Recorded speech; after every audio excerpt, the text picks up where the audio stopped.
Welcome back to Kings of Columbus. Doug Lesmerises and Bill Landis here to preview the game, Ohio State and Michigan, Saturday in Ann Arbor. We will be there, Landis. We haven't been at every game, but we're kind of psyched to be in the house for this one. Yeah, I'm really excited to be in there. I think it'll be the most electric college football atmosphere I think that I have ever seen. I don't know about you. You've been doing this a little longer than I have, but I have no doubt it'll be the best that I've seen. I'll be curious. Again, I've been making a lot of comparisons. I think there's more like intense emotion for this, but 06 was pretty wild in Ohio Stadium when Ohio State was number one the whole year. You knew Troy Smith was going to win the Heisman. But we're here to dive in to breaking down this game. And by the way, we would want to refer people post-game pretty much as soon as it ends, unless Michigan kicks us out of the press box, Landis. Yeah, that could get interesting. We'll see. Then we might be like running to a hotel or I don't know what. But the plan is to do a post-game show live from Michigan Stadium like as soon as it ends. So if you're watching this, if you're listening to this, plan on watching that on the podcast YouTube channel moments after that one ends. Because like there's going to be some freaking juice, baby. Yeah. Here we are going to talk about the vibe from interviews the past 2 days. Michigan talked on Monday. Ohio State talked on Tuesday. We're then going to talk about Jim Harbaugh, even though he's not going to be there, versus Ryan Day. Then we're going to dig into the matchups, the four areas.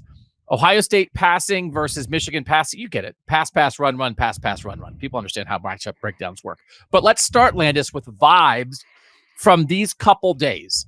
We were not in Ann Arbor. We watched the interview sessions from there. We were at the Woody Hayes Athletic Center on Tuesday, where it felt, I don't know, there were more like security guards and stuff. Did it feel the most down to business? I don't know. What's the like? Did it feel like the most like militaristic? I don't know. Like it's like, is everyone marching in line? Let's go. What was your like Ryan Day vibe and player vibe? Yeah, it's hard to figure out one word to put on it.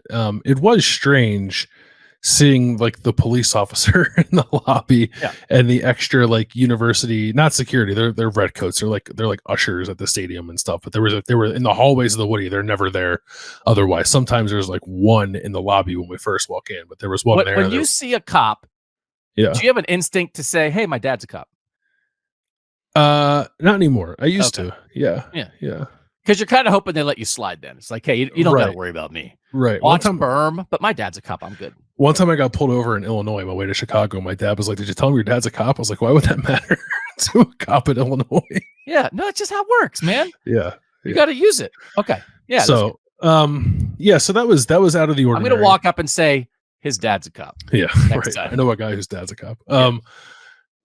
Vibes, I would say like buttoned up, but not in a way that I thought was like tight. Just like, okay, let's get this over with.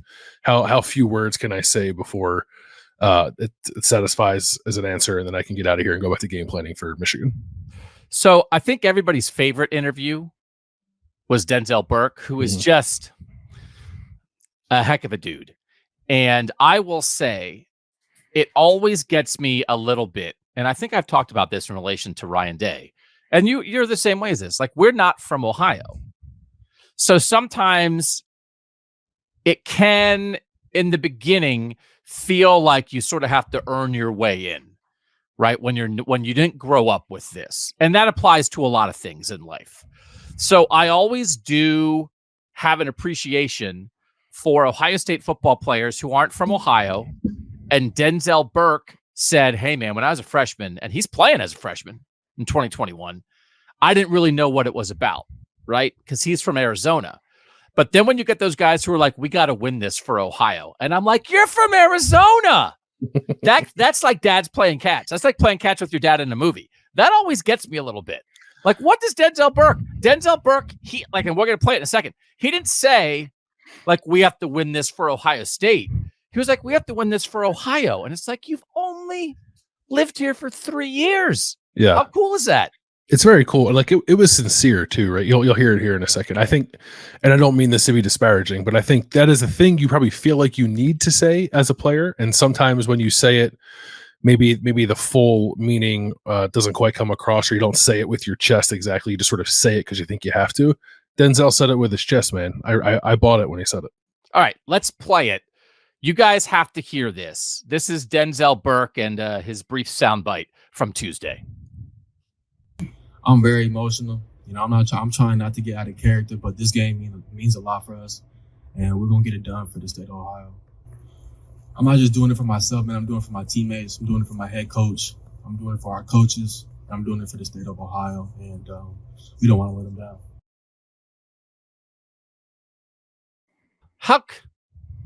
How good is that, man?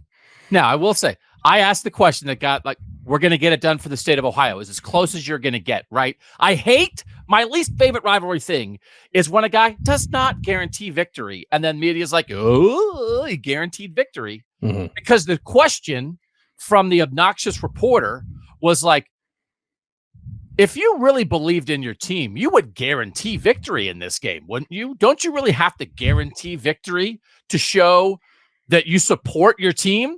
And then the player's like, well, I don't know. I mean, I'm not here to guarantee anything, but I guess, I don't know. I think we'll win. And then the reporter cuts it out. It's like, I think we'll win. Yeah. Player guarantees victory. And I want to punch every media member in the face. I hate it. What's he supposed to say? Yeah. Yeah. I mean, it's because sometimes guys want to lay it down. Sometimes guys are like, does anyone hear this? Is this thing on? Hello, hello, hello. I guarantee victory. Okay, that's fine.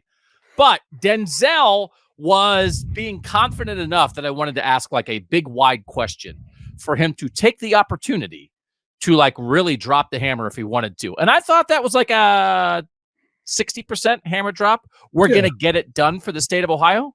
Yeah, I think so. And I think, involving the state of Ohio and saying you're going to do it on behalf of them, softens the he guaranteed a win thing. It's more about the collective. It's not just them, it's everybody. It's the Ohio against the world thing that everyone always talks about. So good. So Denzel was great. A lot of talk about being prepared for this. I will say, it's not my favorite thing when everybody who covers Ohio State picks Ohio State to win every single game, because it's well, they win most every single game. So then you're just a genius, right? I mean, sometimes you think, I don't know, this could be a tough one. I have picked Ohio State. I just double checked it. I did at Cleveland.com the past 2 years pick Ohio State to win both games. And we're not making picks on this show because we're going to do the pick show on Wednesday. We're doing the pick show on Wednesday, right? That'll be up nice and early for the people before their Thanksgiving dinner on Thursday. Yeah, it'll be up Wednesday, probably afternoon. Yeah. Landis is the chief content officer, so sometimes you have to run stuff by him. So it'll be up Wednesday afternoon. So we're not making picks on this, but I don't know. Did you come away from Tuesday feeling yeah, they're ready? They feel like they're in the right? Because I would say now it's I'm just looking at my prediction. I'm yeah, no, they'll win and they'll cover. That's what I wrote last year. But now looking back, maybe I would say they were too hyped up. Mm-hmm. They were a little tight. They thought so much about having lost that they thought about it for 365 days, and then they didn't play their best. And now it's now they thought about not winning for 730 days. Right. And it's now they will play their best. But I don't know. In the moment, I didn't walk away from Tuesday thinking they're too pumped up, they're overhyped, they're tight. They're I thought no, I guess they seem ready. No, I thought they seemed ready. I think they're the right amount of hyped for a Tuesday. I like the way that Sharon Moore said it on Wednesday, that the Michigan interim head coach and their offensive coordinator, he called it a slow boil, the build up to the game. And I thought that last year Ohio State had that knob turned to 10 on Sunday, and it just stayed there until Saturday, and then eventually, I don't know, the house caught on fire. That's not what they're. That's not lobster died and the house caught on fire. Yeah, that's not. You get to eat it. I don't think that's what's happening here. I thought that, or at least I would say, I came in to Tuesday on alert for they're tight again. This isn't right. They're not going to go into this the right way, and I did not leave feeling that way. Certainly not from the players. I think you could maybe receive the brevity of Ryan Day as a example of that, but I don't know that I did. I thought Ryan Day was probably about as loose as you're ever going to get him on a Michigan week. He had some longer answers. He actually smiled once or twice, but he's in business mode. They're all in business mode, but not in a way that I think is to their detriment. And it's I don't really think you don't have to ask what it means to Ryan Day. You have to remember when Ryan Day won in his first game in 2019, he cried because he felt the burden of being an outsider and people wondering if he knew what this was about and if he had what it took to win the game. And he absolutely 1,000% carried that. Then they had a year off, global pandemic. And then they've lost 2 in a row. So it's like, what does it mean to him? And when they lost last year, the house did burn down, right? As you said. And he had to crawl out of the rubble. So, like, there's no doubt about, like, you know, that mindset. There were questions. I think Harbaugh got the same version of questions that on Monday that Ryan Day got on Tuesday about respect in this game. And what did you think of Ryan Day's answer? Because he was basically asked, like, Harbaugh. Yeah, and he could have said yes or no. And I think he kind of left it as like, what do you think? Was that the understood response of like, Yeah, it was a deliberate pause. Because he knew he was going to get the question. It was a deliberate pause as like for what do you think the answer to this question is? And then I think he had I don't know if he actually looked down at notes or not. I don't think he typically brings notes into a press conference, but then he had an answer ready that like pivoted to something else immediately. Yeah. So like he knew what he was doing. So I think there's an interesting distinction here between respect for the rival and respect for the rivalry.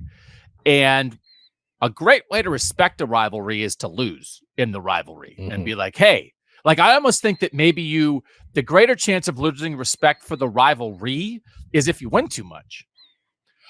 So I think there's zero doubt about the respect for the rivalry. Hey, like, do you respect, like, well, it ruined my life that we lost. So yeah, I think the rivalry is the tradition and the aura and the magnitude and the importance and what it means to fans and its place in the sporting history of North America. Like, that's the rivalry. The rival is, I think those guys cheated. So I don't think the two rivals respect each other right now. No. Right? Woody and Bo respect the rivalry and respect the rival. So this is like a theoretical respect for the fact that this thing's 120 years old. It is not a specific respect for that guy over there. Oh, I think he does it right. No, you don't. And he doesn't think you do it right either, third base. Right. And it's mostly the coaches, but even the players too were asked about respect in this rivalry because it is the word du jour after what Jim Harbaugh was asked on Monday, and their responses were funny. Like Denzel Burke was asked and he laughed and then like composed himself and then said like yeah I guess so, and then Emeka Egbuka was like yeah I guess so, I guess we have to do that. Like I think it has permeated to the players, like. And I don't know, I actually forgot this, like Michigan like planted the flag at midfield in Ohio Stadium last year. Maybe that's something that's kind of sticking in the back of the mind of the Ohio State players, in addition to them also feeling like they got cheated out of something, right? Like they're part of it too. So yeah, it is palpable between the head coaches, but I think it exists from the head coach down throughout everybody in the program. And didn't you say Emeka got asked about Mike Sainristil, who's the slot corner for Michigan that might cover him, and what did Emeka say? Yeah, he. This will be paraphrasing. I think he was asked like, "What stands out about Mike Sainristil?" or "Do you have any thoughts on Mike Sainristil?" And he said, "Like, I don't have any thoughts on any of their players." And then Denzel Burke was asked, "Like, what stands out? Does anything stand out about Michigan's offense?" And he said, "No." Yeah, yeah, it was good. No. So it's good. So boil, the pot's boiling. And I think that's okay. I think it also is fun if it's like, hey man, we want to win this game as much as anybody, but I'll tell you what, like in an honest moment, that guy on the other sideline, he is as good as it gets. I think it's okay if your rivalry is that too. I don't think you have to hate each other, but if you happen to hate each other, what are you going to do? You can't fake it. Right. What do you think? Because we were talking about this earlier. I can't remember if the camera was on or off. We were talking about it earlier on Tuesday. We were recording some other stuff. What do you think post game is going to be like? Like normally there's everybody come across the field and dap each other up before you go to your respective locker rooms. Now they all go to the same tunnel here, so it's different. But do you think we'll see that or no? Post game? Yeah. I think the fact that Harbaugh's not there, right? Like I think Ryan Day is not going to go over, I think, and like say to Sharon more like, tell your boss. Yeah. Right. He can cram it. I think if Harbaugh was on the sideline and Ohio State won, I think it would have a chance to be an all-timer. Yeah. And I do think does he not kind of let it? I think we have a Lou Holtz moment waiting for us with an Ohio State win with his true thoughts on sign stealing gate. I think we absolutely do, and it's been simmering for since third base. Whatever Ryan Day wants to say about this has been simmering because he's not said anything about it. No, because you can't really until you win again. But now the sign stealing stuff has been poured on top of that like gasoline. So I have no idea what he's going to say. With Ohio State, he's going to have to keep a list of all the things he's trying to get back at Harbaugh for. And by the way, we're still going to hang 100 on him. That's like number 9 on the list. It's like third base, sign stealing.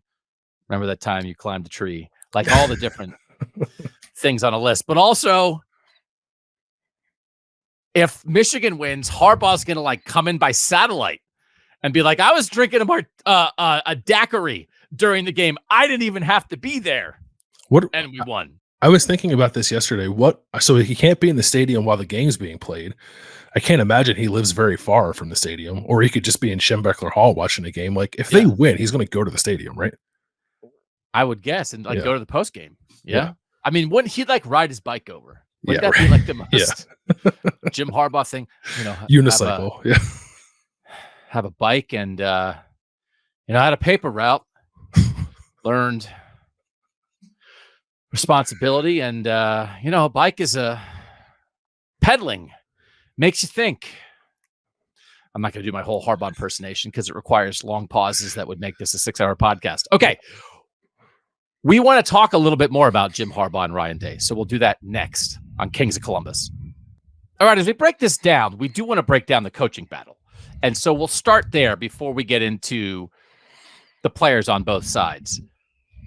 I do think in the end, when Michigan was going to file its temporary restraining order and they had cited a study that said head coaches are worth 20 to 30% of a team's success point total in a game, I thought that was a little high, but I do think there's an effect here. And so I do think the fact that Jim Harbaugh is not on the sideline does lessen to some degree Michigan's chances of winning. What do you think about that? Yeah, I think so, because he's like the figurehead head coach, right? He doesn't call plays. He's there to manage the game.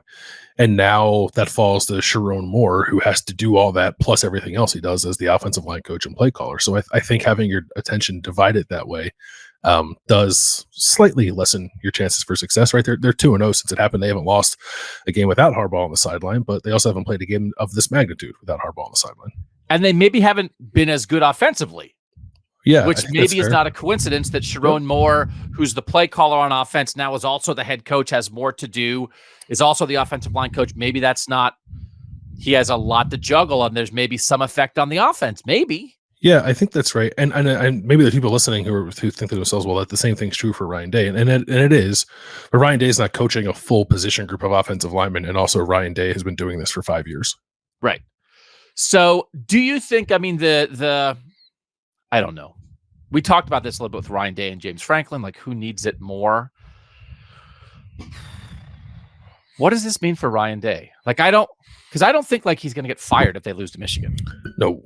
So then part of me is starting down the road of like, I don't know, they want to win every game. You really want to win every rivalry game. But if Ohio State doesn't win this year, then they're just really going to want to win next year. And that, it continues. And at some point, you can't lose for a decade and act like, well, we tried our best.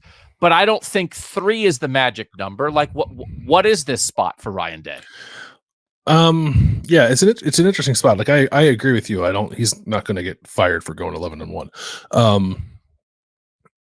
It's an opportunity to, like, if Ohio State wins this game, then I think Ryan Day like kind of rewrites the narrative of his time here thus far, right? Because the thing that people knock him for is losing the 2 games in Michigan. Well, now in theory, there's a way to at least explain that if you combine it with a win in this game. So I think that's at stake here. There's like a little bit of a legacy thing here. I think for Ryan Day, and maybe that sounds like it's putting too much on one game, but that's what this game is about. It's about legacies, and Ryan Day's coaching tenure is defined by the fact that he's 1-2 against Michigan.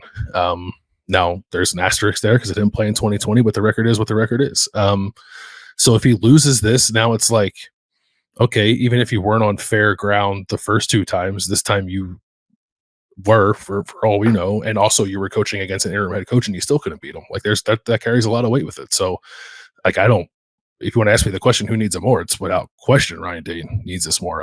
This is easily explained away for Michigan as a loss, I think, if that happens, and it's not for Ohio State.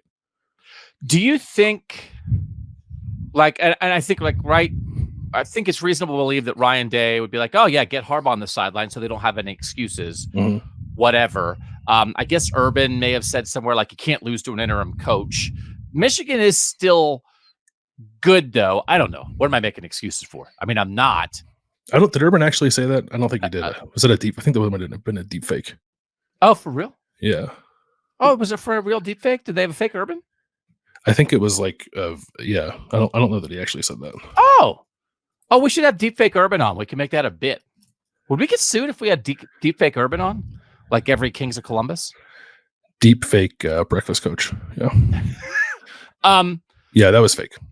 For real? It's not, that's one of the things with the deep fakes. What is the point? So they're actually trying to trick us, because to me, if you're going to do a deep fake, you should say that, like, you know, deep fake Urban says, I have a pet octopus. Like, you say a ridiculous thing. To, like, do a deep fake and then just, like, say a thing that actually seems like a thing he would say. What's the point of that? Yeah, I don't know. I guess, like, I saw it too. I never managed to bother to look at the tweet, but the tweet, like, had the quote written out and then the video actually had no audio with it. Oh. Yeah. Oh, so it was a bad deep fake.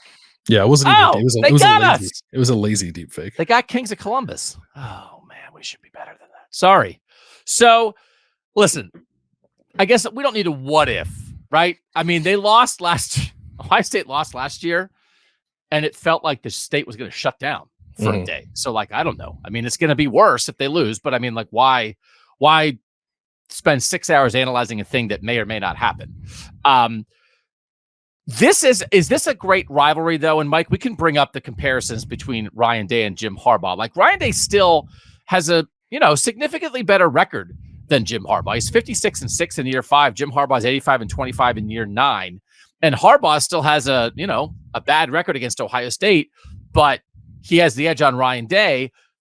Is this, I mean, obviously you're never going to match Woody and Bo with their relationship previous to Bo taking the head coaching job at Michigan, and then what they meant to each other. They're so intertwined, you almost, like, you can't say one without the other. Right. I'm not saying that in 50 years we're going to be saying Ryan and Jim, but what do we think of this? Like, is this a real head coaching rivalry? Is this pretty good in terms of that? I don't know. Well, it's hard for me to say, right? Because I don't know what to make of the last 2 years. Like, yeah, my honest read on it is Jim Harbaugh couldn't beat Urban Meyer, went to extreme lengths to cheat after Ryan Day also beat him, and then got his first 2 wins in the rivalry because of that. So, like, yeah. I don't know. Like, I don't have much respect for that if that's actually how things played out. So I don't know that I consider it like a personal rivalry. Like, the animosity between the two, I think, is very much real for whatever reason. But in terms of, like, coaching acumen on the field, it's hard for me to give Jim Harbaugh his flowers when there's this cloud hanging over this recent success he's had. So when we think about then, if we were, and I think we should try to assign an edge in all these matchups that we're doing, Bill, and this is definitely one of them, not just Ryan Day versus Jim Harbaugh, but coaching staff versus coaching staff, acknowledging that Jim Harbaugh is not going to be on the sideline. Do we think one side has an edge from a coaching standpoint then?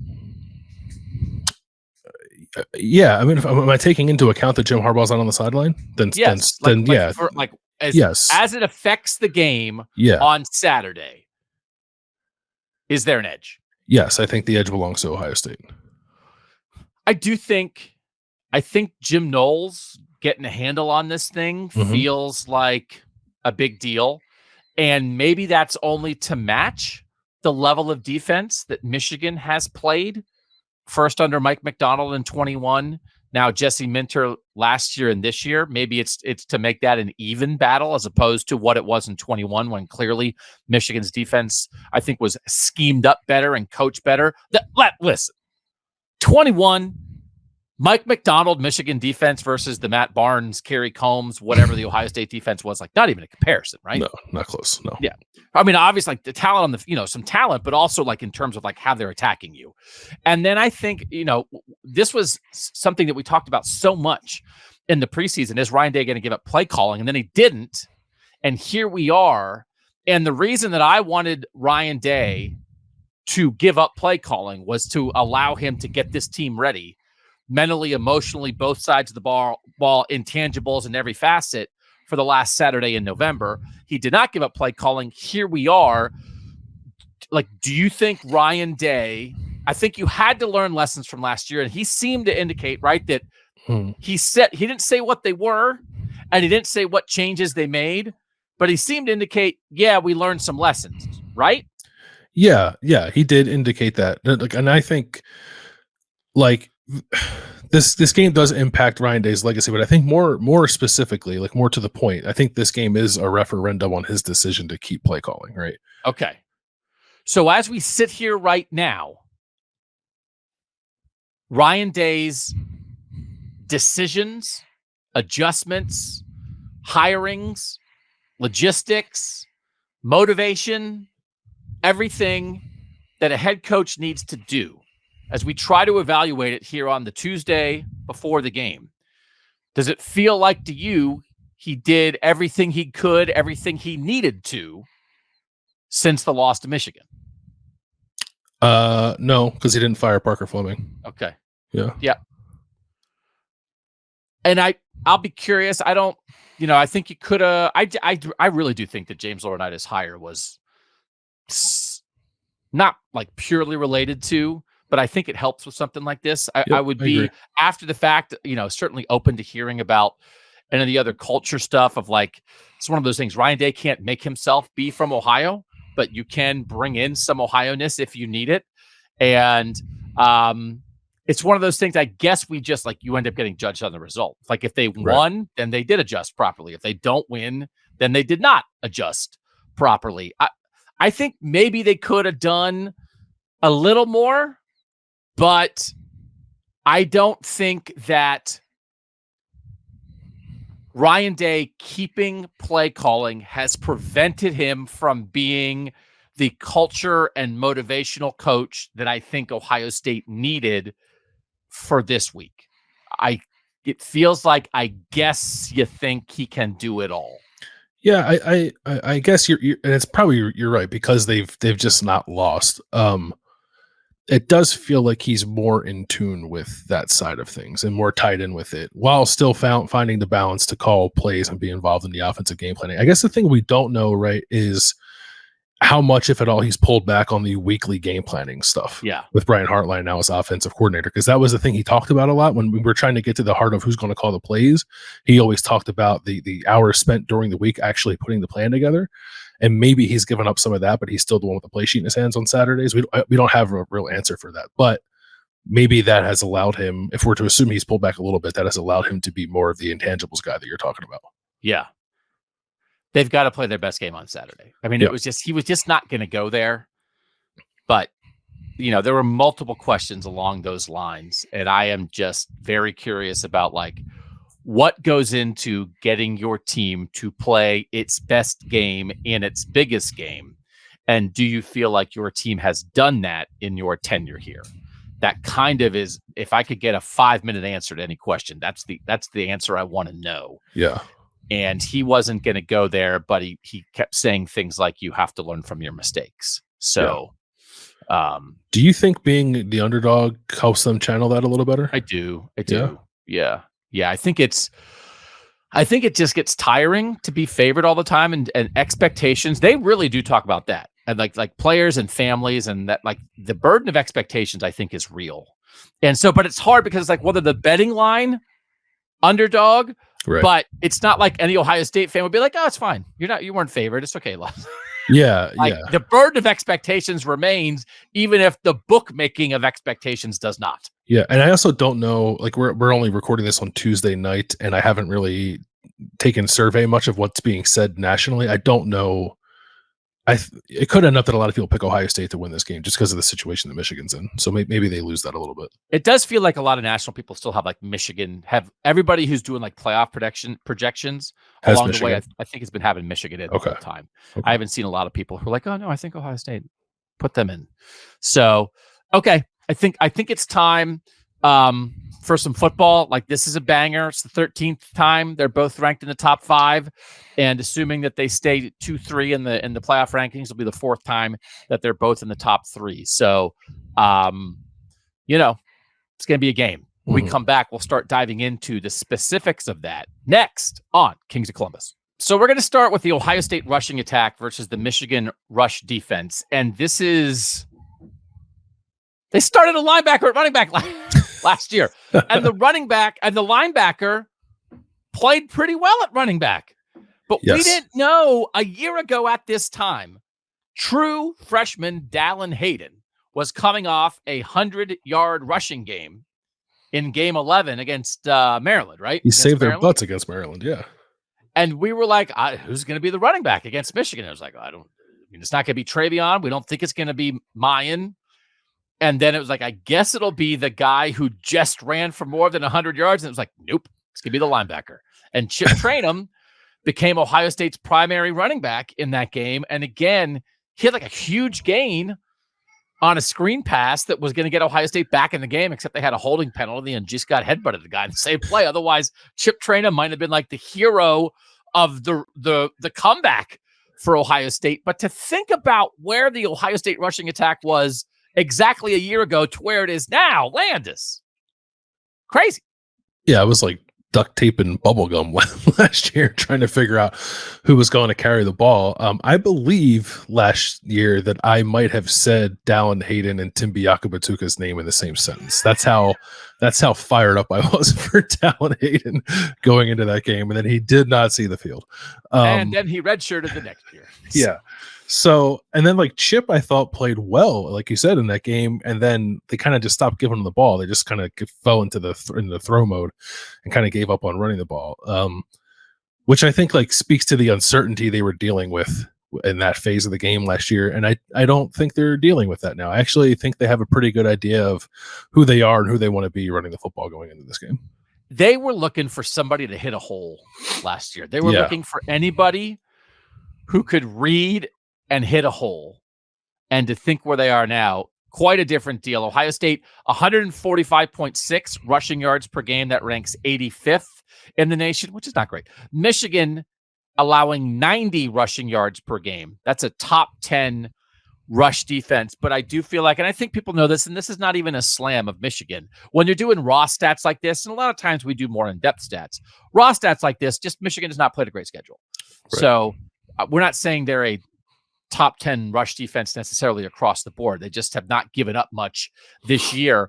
But it feels like Ohio State running the ball is in a very different spot than a year ago. And B, Ohio State running the ball is in a very different spot than it was like in mid-October. It's pretty drastically different. And I tried to ask Ryan Day about that on Tuesday, and like everything else he was asked, he didn't really get too in depth on anything. But frankly, we don't need his answer to know what's happened. Like we have eyeballs, right? We all watch these games. And there was a point mid-season after the Maryland game where they did not run the ball well against Maryland. They ran 33 times for 62 yards and a touchdown against Maryland. They averaged less than 2 yards per carry. And it was like, okay, like what's up with the run game? We were having conversations about, does Ohio State need to throw the ball on every play because they can't run the ball? And everyone we talked to, I'd like to have that conversation at some point every season. Yeah, right. And we talked to Ryan Day, we talked to Justin Fry, some of the offensive linemen, and they were just like, we're going to go get this figured out and find the right plan that works for everybody. And I think after that point, you saw the ideas kind of come to the forefront, like the right ideas to get this running game going come to the forefront. But it was always going to be kind of stuck in the mud, I think, until they got Travion Henderson back. Like, no offense to what they had, but they weren't going to use Dallin Hayden. Chip Traynham, I think, is solid but not great. And Mayan Williams was hurt, and now he's out for the season. So, like, there just weren't the pieces there to really see the running game take off until they got Travion and, like, combined elite running back with better ideas. And now you see what they've been for the last month, which is a pretty good rushing offense. And so some of the stuff, like year-long stats about them, almost aren't applicable because the run game with this version of Travion Henderson versus the run game when he was hurt or not quite himself, or the offensive line was still figuring it out, is what that run game was does not matter right now. Right. It doesn't. And it, like losing Trevion, who was injured in the Notre Dame game and then missed the next 3 games, also coincided with them playing Maryland, which is a pretty good run defense that just held Michigan to 3 yards per carry, and Penn State, which is one of the best run defenses in the country. So those numbers are greatly skewed because of that. They ran for 62, like I said, against Maryland. They ran for 79 against Penn State. We're under 2 yards per carry in both of those games. I think if we had this version of Trevion in either of those games, we would have seen better production there. I don't know if we would have seen like what we saw this past weekend against Minnesota, but certainly something better than what was there in those games. When you think about this version of Trevion Henderson that we're expecting on Saturday, we've had a years-long short yardage conversation around Ohio State, a years-long red zone goal line conversation around Ohio State. Even in their best win this season against Notre Dame, there were short yardage problems and red zone problems. Trevion's explosiveness is certainly a factor on Saturday. Where do you think the Ohio State run game is in terms of 4th and 1, in terms of 3rd and 2, in terms of 1st and goal from the 4? Can they get it in on the ground, or do they have to throw it to Marvin Harrison or Cade Stover? Yeah, I mean, if you look at the numbers, if you look at like power success rate, more specifically, that's like I think it's runs of 2 yards or fewer to gain on 3rd or 4th down. How often are you successful? And there are teams that are successful 100% of the time doing that. In the last month, Ohio State's 80%. So like that's not terrible. It's top half of the country. Okay. So I think they have gotten some better ideas there. We saw like last week against Minnesota, they did use Trevion once, but they like ran out of 11 personnel out of a spread set and was like, it wasn't a full box. And Trevion just kind of like dove over the line and got the gain. We've seen the quarterback sneak come into play a little bit more, both with Devin Brown and Kyle McCord. We saw the pop pass jet sweeps to Emeka Ibuka last week in 2 3rd and short scenarios that both converted for 1st down. So I think they are less in the let's put all of our biggest bodies on the field and try to hammer our way to a 1st down mode than they were for the first 4 weeks of the season. It feels like the Ohio State run game, the descent of it began with the inability to get the 1st down in the second half against Michigan in 2021. Right? Is this the best version we've seen of the Ohio State run game since then? Yes. Yeah, I think so. Yeah. So, like, how confident should Ohio State fans be in this part of the game going into Saturday? And like, how good do you think Michigan is stopping the run? We're going to talk a lot about Michigan defensive tackles. I think, they have some Michael Barrett and Junior Colson. They have some pretty good linebackers.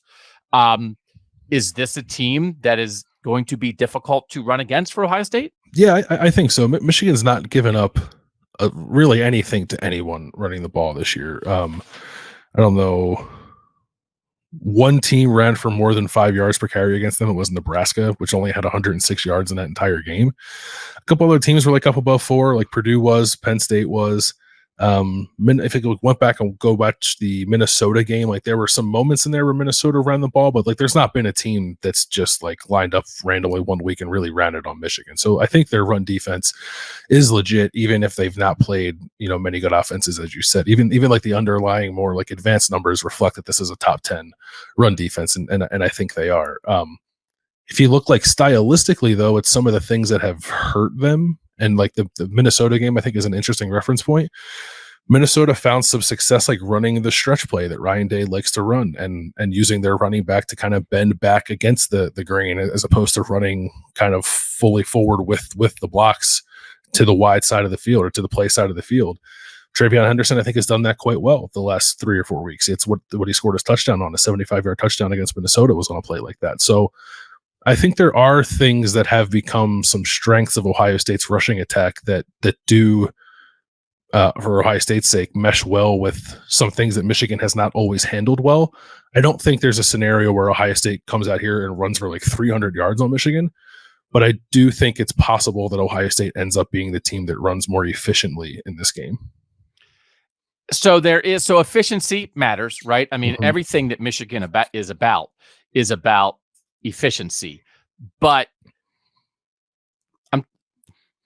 I think a lot of minds, at least around here, with the podcast, we're at a different place with this matchup than we were in the middle of the season. I think anybody with eyes probably is that. Mm-hmm. And I would say the two things that are the biggest changes are, one, Connor Stallions and the ramifications of that, the fallout of that, the distraction of that, the suspension of that, and potentially the actual application of, okay, if Michigan doesn't know every play, how does that affect them? Mm-hmm. And then the second thing is the growth of the Ohio State run game. And when you think about to have a 61-yard touchdown run against Notre Dame that Trevion Henderson had, to have a 33-yard touchdown run against Wisconsin, mm-hmm. that put that game away for Ohio State. I certainly don't think we're in a situation where you can guarantee something like that, but that certainly feels possible at this point. And that even if you're talking about the efficiency, and the efficiency matters for Ohio State, but even if Michigan is more efficient running the ball, it feels like Ohio State has a chance to pop something. Because Michigan, Donovan Edwards, 2 runs last year, Hassan Haskins, the huge run in the second half in 2021. The team that's popped run plays in this game has been Michigan. And if Ohio State can match that in any way, even if they aren't as consistent, man, the threat of a big hit can change the game. Yeah, that's the difference with where Ohio State is right now, because I think, prior to the Wisconsin game, right, if Ohio State was ever going to find any explosion within its offense, it was going to have to come probably from Marvin Harrison Jr. and perhaps nobody else, because at that time Emeka Ibuka wasn't playing either. And now I think you can't, like you said, you can't rely on it. I know you asked Ryan Day a question a couple weeks ago, how much of that stuff happening is scheme and how much of it is just luck and things breaking your way. And it's some combination of the both, which means you can't say, okay, we're going to call the 75-yard touchdown play now. But Trevion Henderson's just so good that if the offensive line blocks it really well on one play and gets into the second level, then he might do what he did last week, which is make one more defender miss and go 75 yards for a touchdown. And that's the thing that Ohio State has not had in this game the last 2 years. Trevion didn't play last year. And the year before, he was at the end of his freshman year, and he had an okay game against Michigan, but he was pretty banged up by the end of that year, too. He had been dealing with some concussion issues, and I think probably was not 100% himself from the midway point of that year until the very end. And this is, I think, 100% healthy, ready to roll Trevion Henderson, which is not something Michigan has had to contend with. 499 rushing yards the last 4 games for Trevion, touchdowns in 7 straight games, which is pretty crazy. And again, Ryan Day's answer on those big plays, sometimes it's just you execute something perfectly. And you think about 85 yards through the heart of the South is just everybody gets their block and Evan Spencer takes out 2 guys and bang. And that you have to create opportunities. And the thing, even a year ago, as well as Chip played, there have been times in the non-Trevion world the last couple seasons where Ohio State can execute something perfectly, but the guy getting through the hole doesn't have the speed to take it to the house. Right. Yeah. And that probably did happen. Chip had a 25-yard run last year against Michigan. They really jumped out. I was whoa, this guy's got a little something to him. But maybe that's a touchdown if a healthy Trevion's doing it, right? That's the kind of stuff that's a difference. Yeah. I do want to talk about Chip, though, because I don't do the bold predictions with you and Austin and Berm, so I will use this forum for my bold prediction. After what Michigan did, what's the guy's name? Mullings last year? Khalil Mullings, yeah. Who they handed off to him and he threw the pass. And people love to talk about this for the Ohio State-Michigan game. What are you saving, right? Ted Ginn Jr. lined up as a tight end kind of thing. I think one of the adjustments for Ryan Day. Now, Ohio State tried to run a fake punt last year, right? And it didn't work. Yes. But I think they need to try to run a tricky trick when their actual best players are on the field, not when it's on special teams. Hey, this is the most complicated game-changing play, Parker. Parker got it? You guys good? Does a walk-on know the play? No. Run it with the best players. Mm-hmm. And if you were going to run a trick play on offense, I think the player most likely to be involved is Chip Tratham. Super athlete. Yes. And I think your greatest opportunity to lull someone into a false sense of security is probably in short yardage, like Michigan did to Ohio State last year, and like Rutgers did to Ohio State this year with the fumble Ruski play between the legs. And Chip is the guy you want on the field in short yardage anyway, right? So it's not out of the ordinary if Chip's in the backfield. He's your hammer. That's of course he's there. So if Chip takes the inside zone handoff and then stops before the line and then jumps and flips it to, I don't know, Cade Stover. Yeah, I can see that. Who's in charge of the play? The most important play in Ohio State history. Parker's got it. We're good. Let's just define my tenure and how people in a whole state feel for a year. It's Parker. We're not on offense. Yeah. Okay. And some of this two-back stuff, again, we all got excited. It's like, yeah, they had two backs on the field for 5 plays, whatever. But I mean, this is opportunity here. Those Michigan, a lot of it is based on the offensive line, though, right? I think we've seen growth in the offensive line. But do you think, because Ryan Day still likes to run up the middle on first down 8 times a game, is there going to be any ground to gain there? Or is Travion Henderson just going to be running into a Mason Graham, Chris Jenkins wall? Yeah, I mean, he probably will at times, right? I don't. There was a play. It might have been Penn State's first play. They tried to run a gap scheme. They pulled, I think, the guard and tackle. Everything on the front side of the play looks great, but on the back side of the play, the center couldn't block Kenneth Grant, and Kenneth Grant was in the backfield, like basically to receive the handoff from Drew Aller and blew that play up. Like that will probably happen. It makes me wonder, like, how much of the gap scheme stuff we might see from Ohio State, because that's a lot for Carson Hinsman, I think, specifically to handle. If you're saying, okay, you have to move Kenneth Grant or Mason Graham out of the way so we can run this play. So maybe Ohio State gets into more zone stuff than gap stuff in this game. But yes, like that's absolutely going to happen. Like Ohio State is going to have runs get stopped in the backfield because these tackles are very good. And I don't think this offensive line is at the point where it's just going to be mashing on every single play. But I also think this offensive line is to the point where it's comfortable with the schemes and ideas that Ryan Day and Justin Fry have cooked up for them and have operated them pretty smoothly here over the last month. So I don't know that I would say that I'm like overly confident in their ability to do the right thing more often than not, but I'm certainly more confident than I was 2 months ago. I would say maybe your personal primary line of questioning this season has been about them figuring out what they do best in the run game and then doing that. Yes. Do you think through 11 games they have made the progress that you would like them to make in that way? Yeah, they have. I guess I could be nitpicky and say, like, do even more gap scheme stuff than they have. It's like Ryan Day has had years where he's like 90% zone, and I think this year it's like closer to 50-50. So that's a drastic change for Ryan Day. I think it's obvious that the gap scheme stuff still works best for them, but I get like one to have change ups and build things off a different run look. So I think the balance is good. So yeah, they've come a long way. I think like I've been frustrated at times during Ryan Day's tenure about what I consider a little bit of stubbornness when it comes to trying to figure out like answers in the run game. And I don't know if it's merely the presence of Justin Fry or perhaps Ryan Day being more willing this year to listen to those new ideas than he has been in the past. Whatever it is, whatever the reasoning is, they have found better ways to run the ball for sure.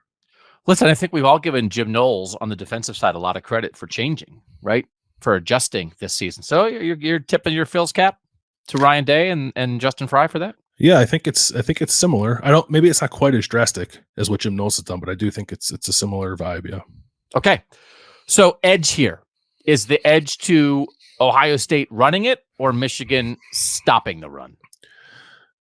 I think I would give the edge to Ohio State here because of Travion Henderson's explosive potential. I think the Ohio State's run game is in a better place to be more efficient than it was in the first half of the year. Still not overly efficient. Like if you look at some of the numbers, and I did this earlier on Tuesday, like comparing the first 7 games of the season to the last 4 games of the season, and like success rate is better. It's 5 percentage points better. Basically, it's a pretty drastic jump from 74th in the country to 31st in the country, but it's still 31st in the country, right? It's not like they're top 10. So I don't think Ohio State's going to go out there and just like run it down Michigan's throat, like I said earlier. But if you look at like the line yards, they're better. That's like the yards per carry that you attribute to the offensive line. It was 3.05 at the beginning of the year. It's 3.56 from 75th in the country to 15th in the country. The stuff that's like drastically different is like open field yards, right? This is a stat from college football data, which is the amount of yards you get once you're 10 yards past the line of scrimmage. Does that make sense? In the first 7 games, they had 204 of those kind of yards. In the last 4, they have 206. So they have more in the last 4 than they had in the first 7. I think that is where the big difference in this run game is coming. It's probably 90% attributable to TreVeyon Henderson and his explosiveness, and the rest of it attributable to the offensive line and being more lined up. So I think because Ohio State can now be somewhat counted on to be explosive running the football, I would give a slight edge to Ohio State here. It does feel like to me that it's almost a draw, but then Ohio State has a knockout punch. Yeah, right. That's probably the best way to say it. Yeah. You just, whatever, go clinch and put your head down and then try to get off one shot. Maybe it's a 60-yard touchdown that turns the game. And we just have to remember 2021, Michigan runs for 297, 7.2 yards per carry. Ohio State runs for 64, 2.1 yards per carry. Last year, Michigan, with huge long runs, runs for 252, 7.2 yards per carry. Again, Ohio State last year ran for 143, 4.9 yards per carry. Again, Chip was pretty good, 14 for 83. Yeah, for 5.9 yards per carry, but didn't have the knockout punch. So, okay, I would give almost a draw, but maybe 51% Ohio State because of what TreVeyon has a chance to do. When we come back, we're going to dig into the Ohio State passing game versus the Michigan pass defense. We'll do that next on Kings of Columbus. On now to the Ohio State passing attack versus the Michigan pass defense and Landis. To me, it starts with this. In 2021, CJ Stroud was 34 of 49 for 394 yards. In 2022, CJ Stroud was 31 of 48 for 349 yards, and Ohio State didn't win either game. So Ohio State has thrown the ball in this game the past 2 years. It was 394 of 458 total yards. They only ran for 64 and 21. Last year was 349 of 492 total yards. Again, some of that is like they're throwing the ball to come back when they're behind, right? But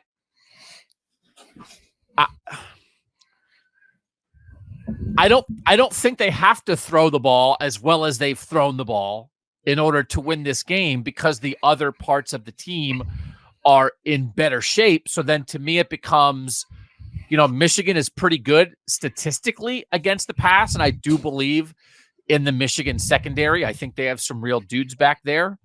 But to me, like, how should we be describing the threshold of how good Kyle McCord, how well the Ohio State passing game has to function to give Ohio State a chance to win? Because they've thrown it all over the place and it didn't matter. Yeah, I probably don't turn it over and I'd be opportunistic, I guess. And it's weird. I've seen this thrown around a lot, so I want to make sure. I think it's like the rushing yardage has much more to do with the outcome of this game historically, right? And I know because for 100 years all they did was run the ball. Yeah. But I think it's the last 18 games, the team that's won the rushing battle has won the game. So throwing the ball is important, and Ohio State needs to throw the ball. It needs to use its considerable advantage at the receiver position, I think, to its disposal. But yeah, I don't know that this is a game where Kyle McCord's got to go out there and throw for 304 touchdowns, or else Ohio State's going to lose. Yeah, and that's very hard because I still feel like, to me, I don't think it's wrong to say that Ohio State has to throw the ball to win, because that to me is still where their greatest advantage is. Everybody, the greatest separator in this game is that one team has Marvin Harrison Jr. and one team doesn't. Mm-hmm. We said that in the Penn State game, and that showed up.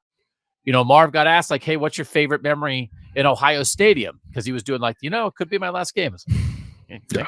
And, he said it's the last touchdown against Penn State to put that away. That puts that game away because Ohio State has a guy who can do that.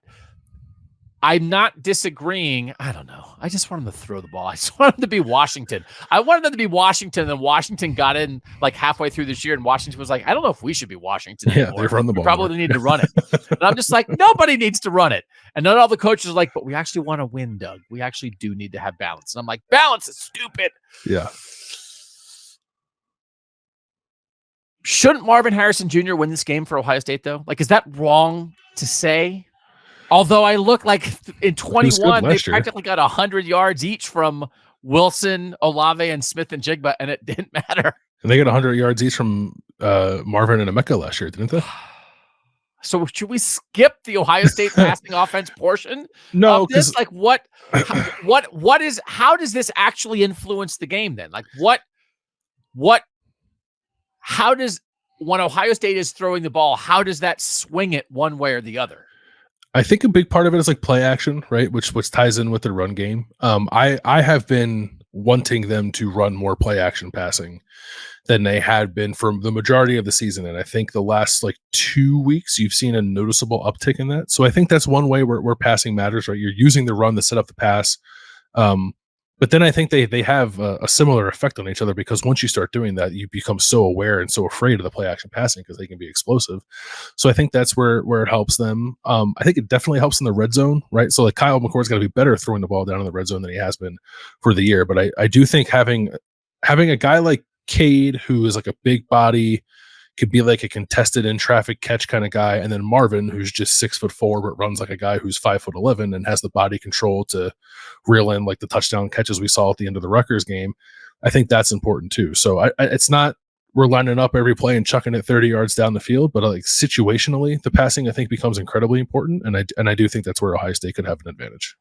Ohio State, 283.7 passing yards per game this season. That's 24th in the country. I mean, typically they're in the top 5. Typically they're like 350 or something. This is a step back for them statistically. Pass defense, 144.8 passing yards allowed per game for Michigan. That's second best in the country. But Michigan has not played anybody who can throw. The first team that could throw that played Michigan was last week with Taulia Tagovailoa and Maryland. Then Maryland did throw it a little bit. Tagovailoa was the first quarterback to throw for more than 200 yards against Michigan this year. I don't think all of that is false, but there are kind of multiple things here. Again, the Michigan schedule just does complicate this assessment a little bit, because it's like, well, who was going to throw on them before? And like they've played nobody who can throw. So are they the second best pass defense in the country? No, they are not. But they are like even in like passing defense success rate, which is better inside the numbers stat. How often does the opposing passing attack, do what it wants to do down to down? Michigan is second in the nation in that, but they haven't. This is far from the best Ohio State has been throwing the ball. This is not the best version of Ohio State. We all know that, but still, it's much better than anything Michigan's seen. It's not even comparable, which is what and I said this on Saturday night, right? Like, it's hard to look at the 11th game of the season, or it's probably unwise to look at the 11th game of the season and then try to project forward for what that might mean in the rivalry game. But it's hard to not do that with Michigan, because Maryland is the second best team it's played this year outside of Penn State, and offensively, it's probably the best team that Michigan has played this year, at least when it comes to throwing the ball. So you can't help but take some lessons for that and wonder if it might translate for Ohio State, which is why, like, if I'm an Ohio State fan, I don't know, I kind of thought it was encouraging to see guys running behind Will Johnson a few times, even if Taulia Tagovailoa didn't always hit those throws. And I thought it was encouraging to see Maryland find some success with RPOs. Even if they weren't going for touchdowns, there were still some nice gains in there. And like, those are things that Ohio State can do. And it's not even to say that Michigan can't stop it. Like, it's a 1-game sample size, so I don't want to go too far and say they can or can't. But they happened in that game, and like, Maryland is a lesser version, I guess, of Ohio State's passing attack with the similar ideas. So I don't know, maybe there's something to it. It is funny. I asked Marv on Tuesday, actually trying to get a little video nugget, a little soundbite for our show here. I said, like, hey, what do you think of the progress of your passing attack during the season? He said, well, actually, it's really about the progress of the rushing attack. And I said, well, that's Landis' segment. Can you please talk about passing the ball? So, like that, like even they see that. Like, it's like, you, for real, the best receiver in America is like, whatever, who cares about what we do? We're running the ball so much better than we did before. The Michigan guys are real though, right? If you just look at I'm looking at the PFF coverage grades for Big Ten corners. The 3 main Michigan corners are all in the top 10 of Big Ten corners with that. That's Josh Wallace and Will Johnson on the outside, and Mike Sainer is still on the inside. And Marv got asked about like a matchup with Will Johnson, who's a former 5-star recruit. And he was like, that's not really what it's about. The only corner that shadowed me was Kalen King at Penn State. Everybody else is like, we've talked a lot about this year about Marv moving around, being in the slot at times. But I do feel like sometimes, you play a decent number of teams where it's like, get Marv a matchup. I do feel like Michigan, no matter who's on him, it's a competent cornerback. Like, is that I think is at least a little bit of a part of this. And you and I have loved Marv in the slot since the first idea was broached. Mm-hmm. Mike Sanders still, I think, is as good as any slot cover guy in the country, certainly that Ohio State has played. And so if that's a matchup that we end up seeing 8 or 10 times, he's going to have a better chance of following Marv across the field on a crossing route than a lot of these other guys that he's gone against. Yeah, I think Penn State's corners are better. Michigan's secondary, if you include corner, safeties, nickel, all that, I think is better than Penn State's. But yeah, I think you're right. There's a level of competency there kind of across the board that Ohio State hasn't quite had to deal with. Like Notre Dame secondary is okay. Certainly good at cornerback too, with Cam Hart and Ben Morrison. So they're used to seeing this, but Sanders still is a little bit of a different beast, I think. When when we did Kings of the North, we did top 10 players. We talked about him. Yep. And I mentioned the touchdown pass that he just like basically took out of Kate Stover's hands last year and knocked it to the ground. Like, he's good making plays on the ball. He's smart. He's good in space. He's effective like at all 3 levels of the defense. Like he is a little bit of a game wrecker at that nickel spot that I don't think Ohio State has seen just yet. And like Ben Morrison in the Notre Dame game did take Marvin out of the game. Yeah, he did a good job. Yeah, he did a really good job. Kalen King, not so much, but Ben Morrison did a good job. Yeah. But if you get the right guy, and again, no one's going to take Marvin out of the Ohio State-Michigan game, but I think they maybe have a chance to limit them. But also, Emeka, again, as you mentioned, Emeka Buka just was like, I'm here to have 100-yard receiving games and talk to the media, and I'm tired of talking to the media. So like the fact that he is all the way back, the 3-pronged Harrison, Abuka, Stover options are just not what it's been all 11 games so far. And so to have that back is significant. And I would not be shocked for Emeka Buka, who basically won the Notre Dame game for Ohio State, to have a huge impact here. Yeah, it does. In a weird way, maybe we've talked about this, right? Doesn't it? Maybe it's different now because Marv has kind of taken off here, but at least in the first part of the season, it felt like Kyle McCord had a stronger rapport with Emeka than he did with Marvin. Yeah. And they've been working, I think, to get that back. And it looked the best it's looked since Emeka returned last week. Kyle hit him on that play action pass, like a deep over, where Emeka adjusted really well to a ball that was a little bit behind him. And like, you've been waiting to see him do some stuff like that. So that was encouraging. I don't think they're still 100% on the same page. Right? Kyle had that ball over the middle of the field. It was almost picked off because I think he and Emeka were a little off on the timing and spacing of that particular play. But yeah, they have that's what Ryan Day talked a lot about on Tuesday, and Kyle and Marvin and Emeka all talked about too. It's like, we have everybody back now, is what they said. So that doesn't guarantee them anything other than the chance, I guess, to put their best foot forward compared to what we've seen previously. I do. So I think the pass game discussion might center on Ohio State making sure Kyle McCord doesn't make a back-breaking mistake or two. Yep. And I think the quarterback play does not have to be extraordinary because, again, they kind of had extraordinary quarterback play and it didn't get them a victory. But I do think this game will be close enough, and I think there are enough playmakers on both sides that like one pick six might swing the game. Yeah, right? For sure. Like one strip sack, the play against Penn State that got wiped out by a penalty. That kind of thing, like Kyle just can't do that. And I asked him about that. Actually, Mike, let's get ready to show that now. I asked Kyle about that on Tuesday, the idea of his progression this year in reading defenses and then making decisions and where he thinks he is now going into this game as opposed to the start of the season. I think there's definitely A few plays here and there where, I would have liked to have back. And I think I've done a good job of seeing the field. I think I credit a lot of that to the coaching and to my preparation during the week. But I feel like now, there are plays where I'm getting to, my third, fourth, fifth read, and feel like I'm being smart with the ball. That's the biggest thing. And I think, especially here, if you can just get the ball in the playmaker's hands, it doesn't always have to be perfect, and you just get them in open space, good things are going to happen. So I think early on, and exactly, I knew it, but I think once you see it succeed and you see it, happen in the game, and you see it work, I think that's really when you understand, okay, what's my role in this offense. That's a guy who's saying like, okay, I have to play smart. I mean, I think that's like the number one thing, right? But then again, you look back, I think for whatever reason, PFF did not have it as a turnover-worthy play. Yeah. It's like, he hasn't had a turnover-worthy play in like 3 games. It's like, what about the one where 2 linebackers were fighting to pick it off?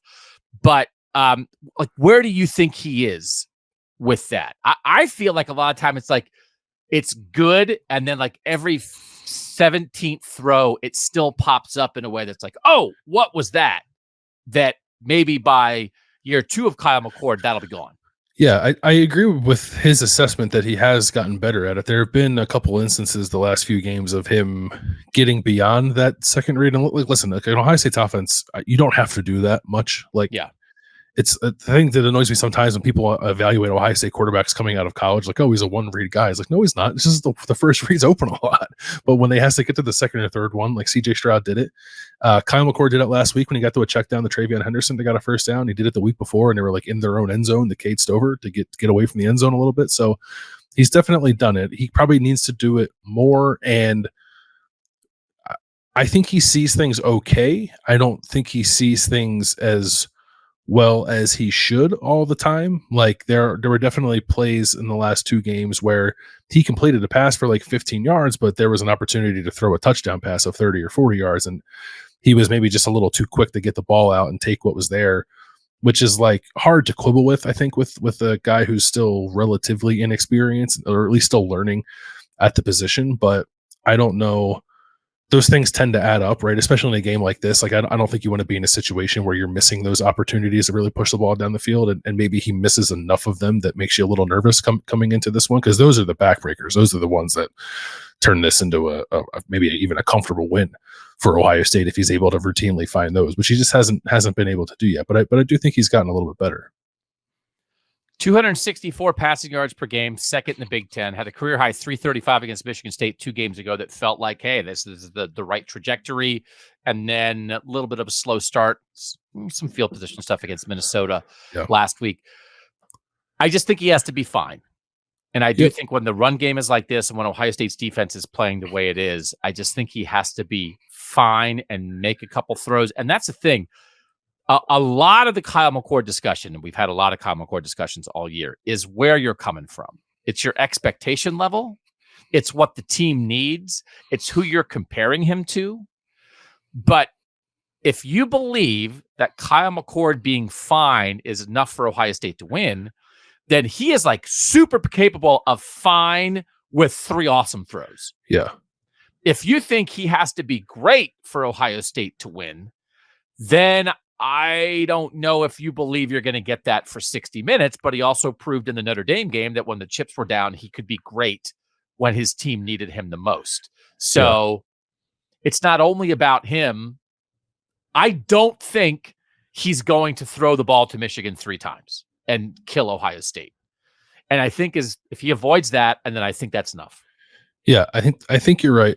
Where are you on Michigan's ability to pressure him? Because I think that's what kept the Notre Dame game from being like a real performance. We remember he was really good on third down and good in that last 2-minute drill, but everything in between was kind of not great. I think because he was getting pressured a lot and didn't always handle it well.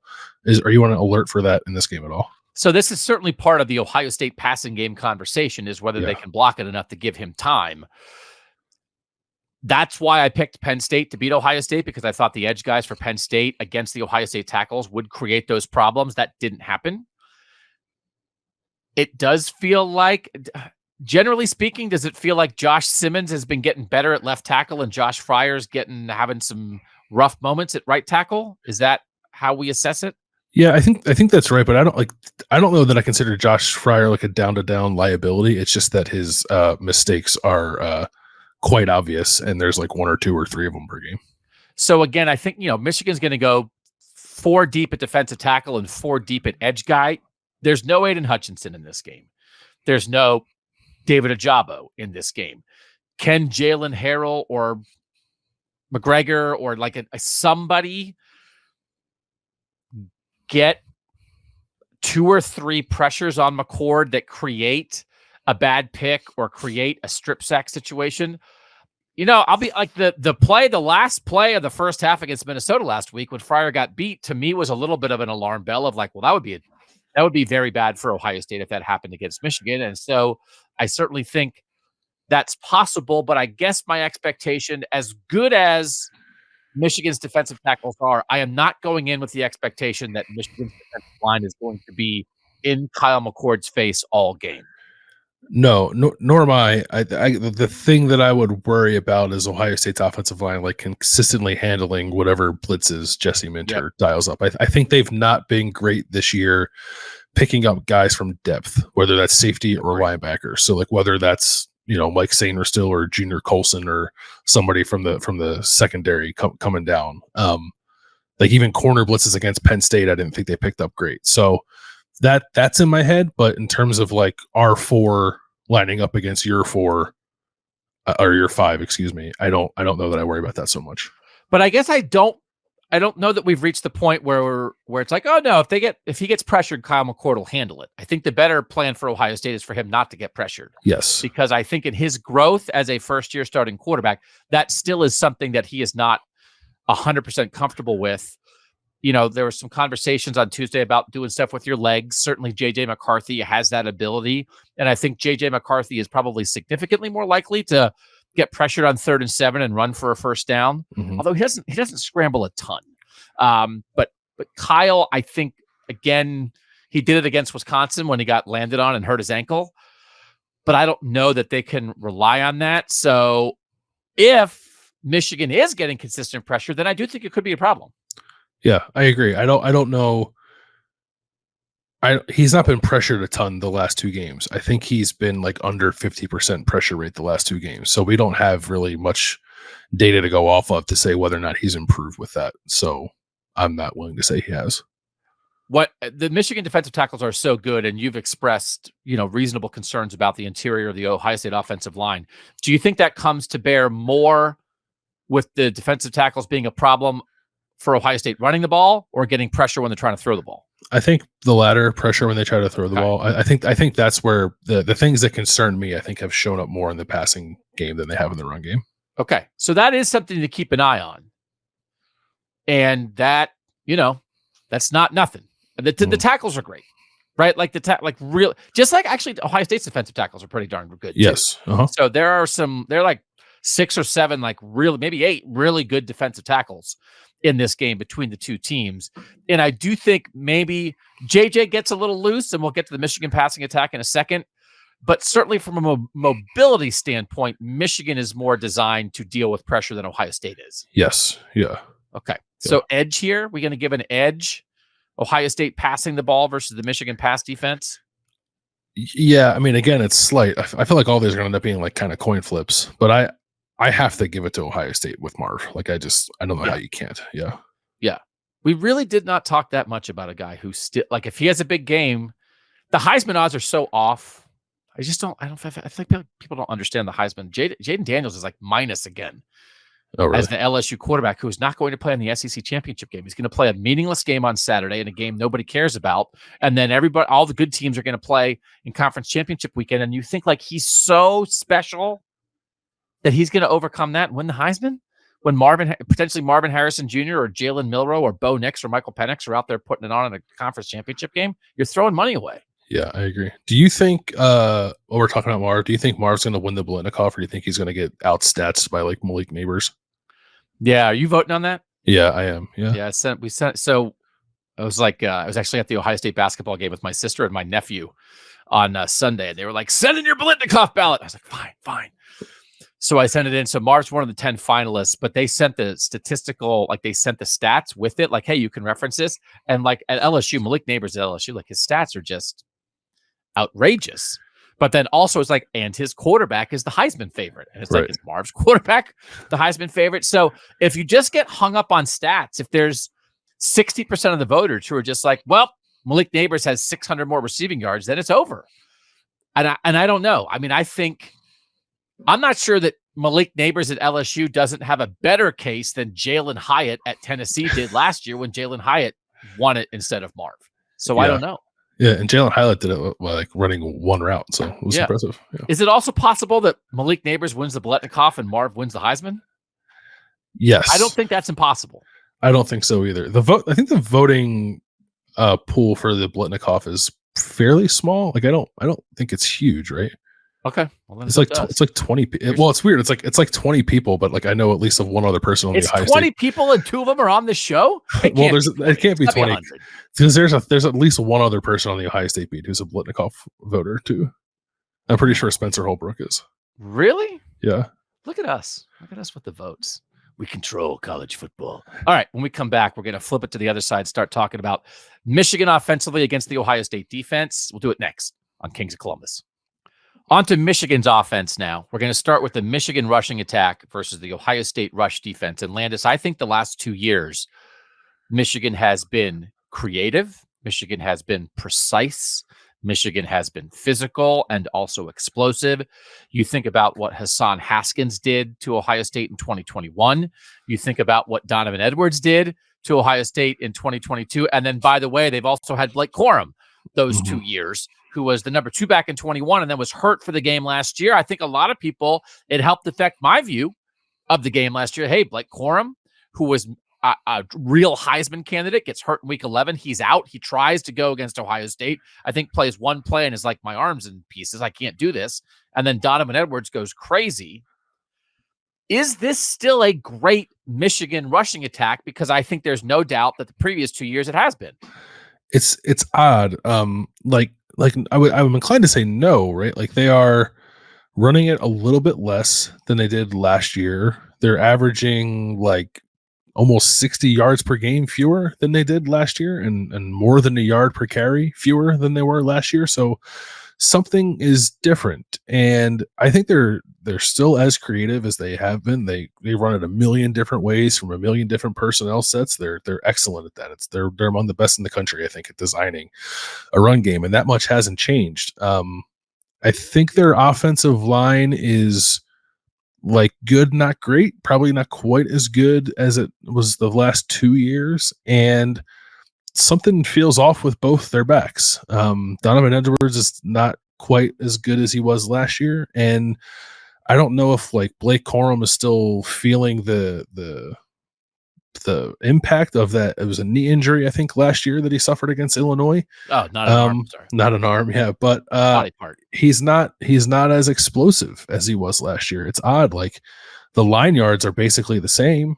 It's the explosive elements that aren't quite the same for Michigan's rushing attack. So like still good and still threatening, and certainly the thing they want to hang their hat on. But I don't think it's what we've seen the last 2 years. Last year, Michigan averaged 239 rushing yards per game. That was 5th in college football, and 3 of the 4 teams ahead of them were service academies. This year, they're averaging 171 rushing yards per game. It's 50th. And it's one of these things where it's like, okay, I mean, I do think they are relying more on J.J. McCarthy, relying more on the pass game, but they're still a run-first team. They still are a machine at times. They take long, laborious drives. Their success rate is still pretty good with their offense, but it was a separator, right? I still have I think a lot of Ohio State fans do, that Hassan Haskins run in the second half in 2021 was as like you can freeze frame it and point to like 7 perfect blocks on like, I think a 52-yard run. Was it No, it was Corum. It was Corum. In the second half. In the second half was Corum. Yeah. In the second half. Haskins wore him down, and then Corum popped him in the second half. And it's great like tandem, the two of them. Yeah. This is beautiful. This is like a run game that brings tears to your eyes. And much like Marvin Harrison and Chris Olave and Garrett Wilson and CJ Stroud and the Ohio, that's been a separator for Ohio State. That was Michigan's separator. And if it's not quite that, that is, I think that in a game like this against a defense as good as Ohio State's, the difference between a great run game and a very good run game, I think, is a big difference in what's going to happen. Yeah, I think the run games here are far more even than they have been the last 2 years. Yeah. You might be able to convince me that Ohio State's is better or more effective or more threatening, maybe less efficient. I think certainly its success rate it's less efficient. But lately, like I did the same comparison for Ohio State in the last 4 weeks with Michigan. Now it's one fewer game, so some of the raw totals are skewed that way. But in terms of just success rate, for instance, Ohio State's 47.7 in the last 4 weeks. Michigan is 40.3. Like Ohio State, that's a pretty significant gap there. Michigan's 85th in the country in rushing success rate in the last month. Now they played Penn State and Maryland, which are two good rushing defenses, and Purdue, which actually isn't a bad rushing defense. I think that's actually 3 top 50 rushing defenses. But still, you'd expect Michigan to be better than that. There's just something amiss with them. And you look at yards after contact stuff and how breaking tackles, and Blake Corum is significantly worse than he was last year. Last year he averaged 3.3 yards after contact per carry. This year it's 2.5. And last year he forced 73 missed tackles according to PFF, which is one of the higher totals in the country. And this year it's 19. Wow. Was yeah. Okay.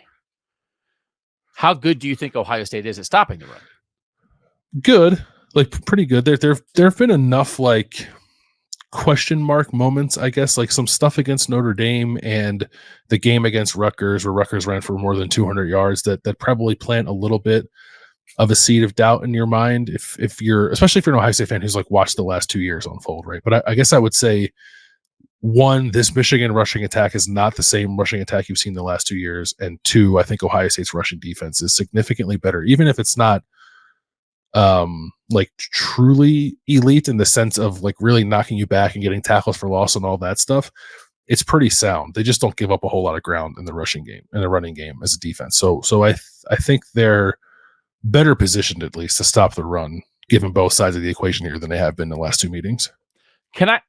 I did take a little something away from the fact that Kamanangai from Rutgers, as you mentioned, ran it 24 times for 159 yards against Ohio State. Now, one of those was the 45-yard fake snap between the leg, dipsy-do dunkaroo. And so you take that out, but it's still almost 5 yards per carry. Yeah, I think you still average 5. Yeah, rushing yards per game, right? And the last 2 games, he was 13 for 39 against Iowa and 16 for 39 against Penn State. And I would think, okay, well, those are 2 defenses that Ohio State would want to be compared to, Iowa and Penn State. Mm-hmm. And they ran it successfully against Ohio State and didn't against Iowa and Penn State. And I asked Jim Knowles after that Rutgers game about hey, do you try to want to play? Because I was trying to ask a Michigan question of, did you get a little taste of what Rutgers did running the ball that might apply to Michigan? Because the one thing Knowles said after that Rutgers game was, yeah, we gave up some yards, but I was okay with it because it didn't really convert into much. But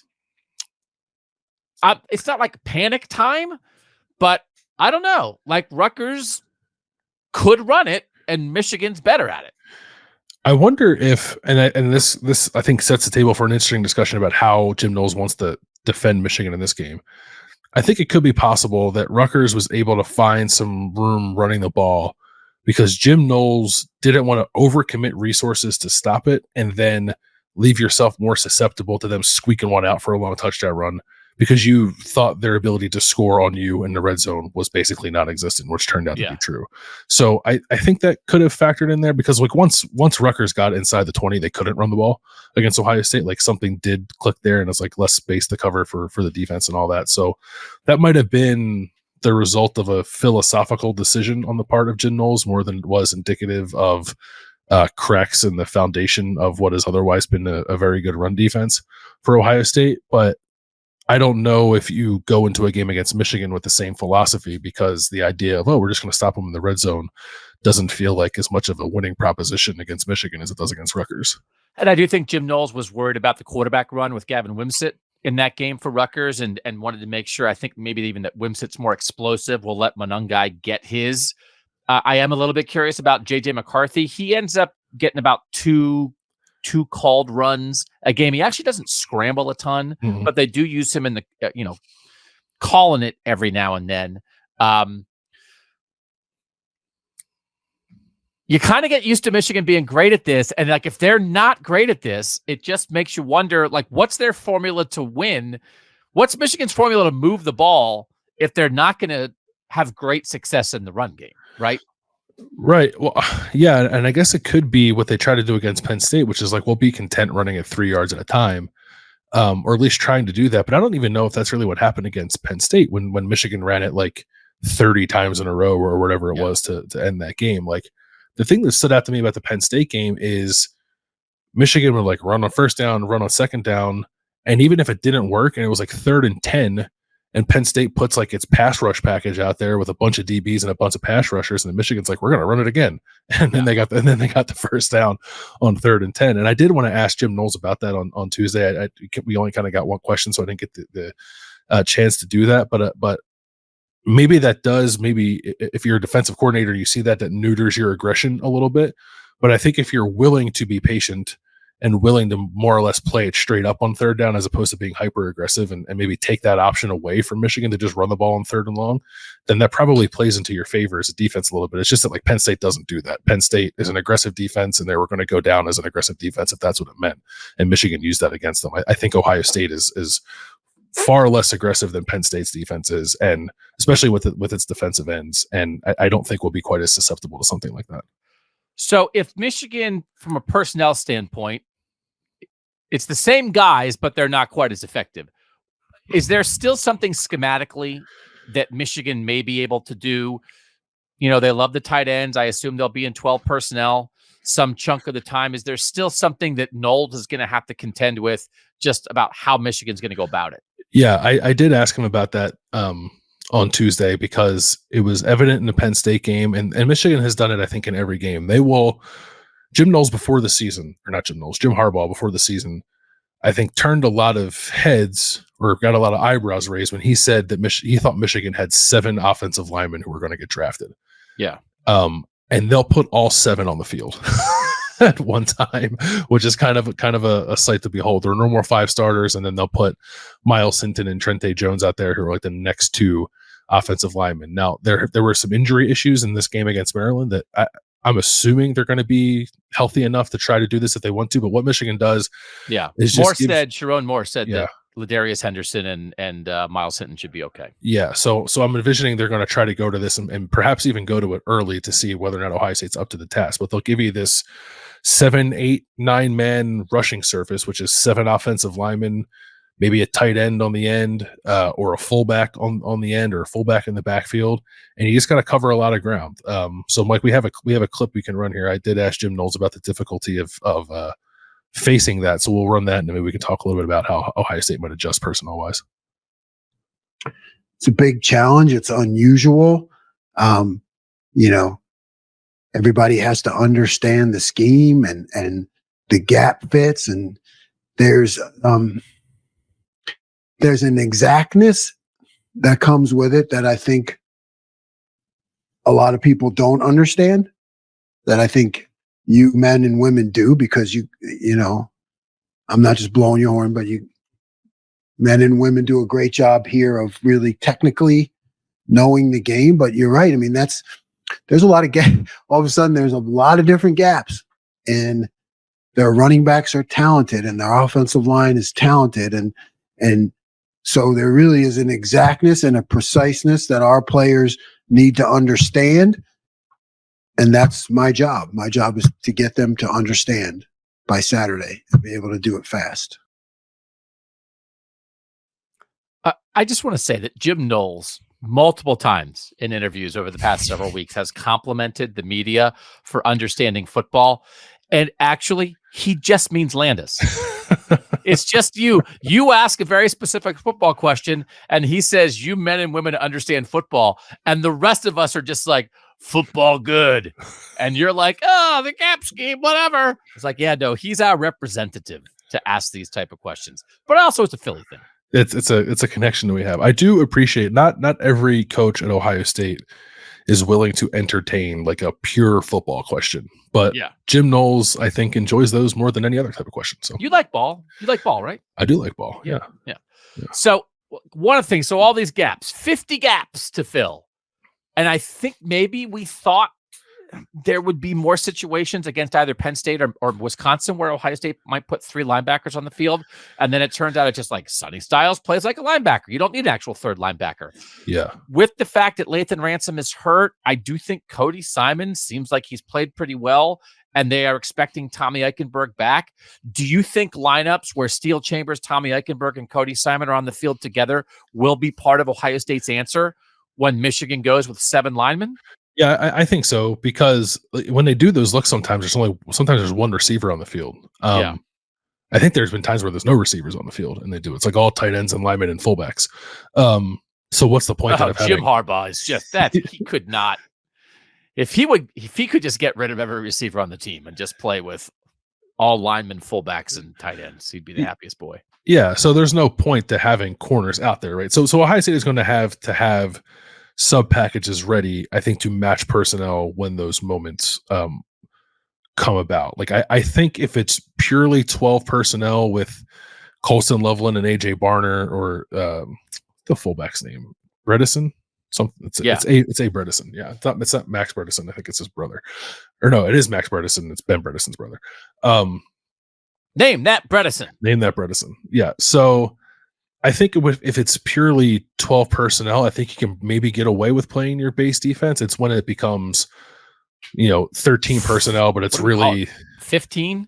It's really linemen that are taking the place of tight ends. Then I think you probably can't play your base for as good as Jordan Hancock has been against the run. That's why I think we saw last week like a sprinkle of Jihad Carter playing strong safety and then Sonny Styles playing the nickel. But I think it could perhaps even go beyond that to what you're talking about, which is the 3 linebackers and Sonny and 4 defensive linemen and like maybe a safety and another defensive lineman out there, depending on what Michigan decides to do.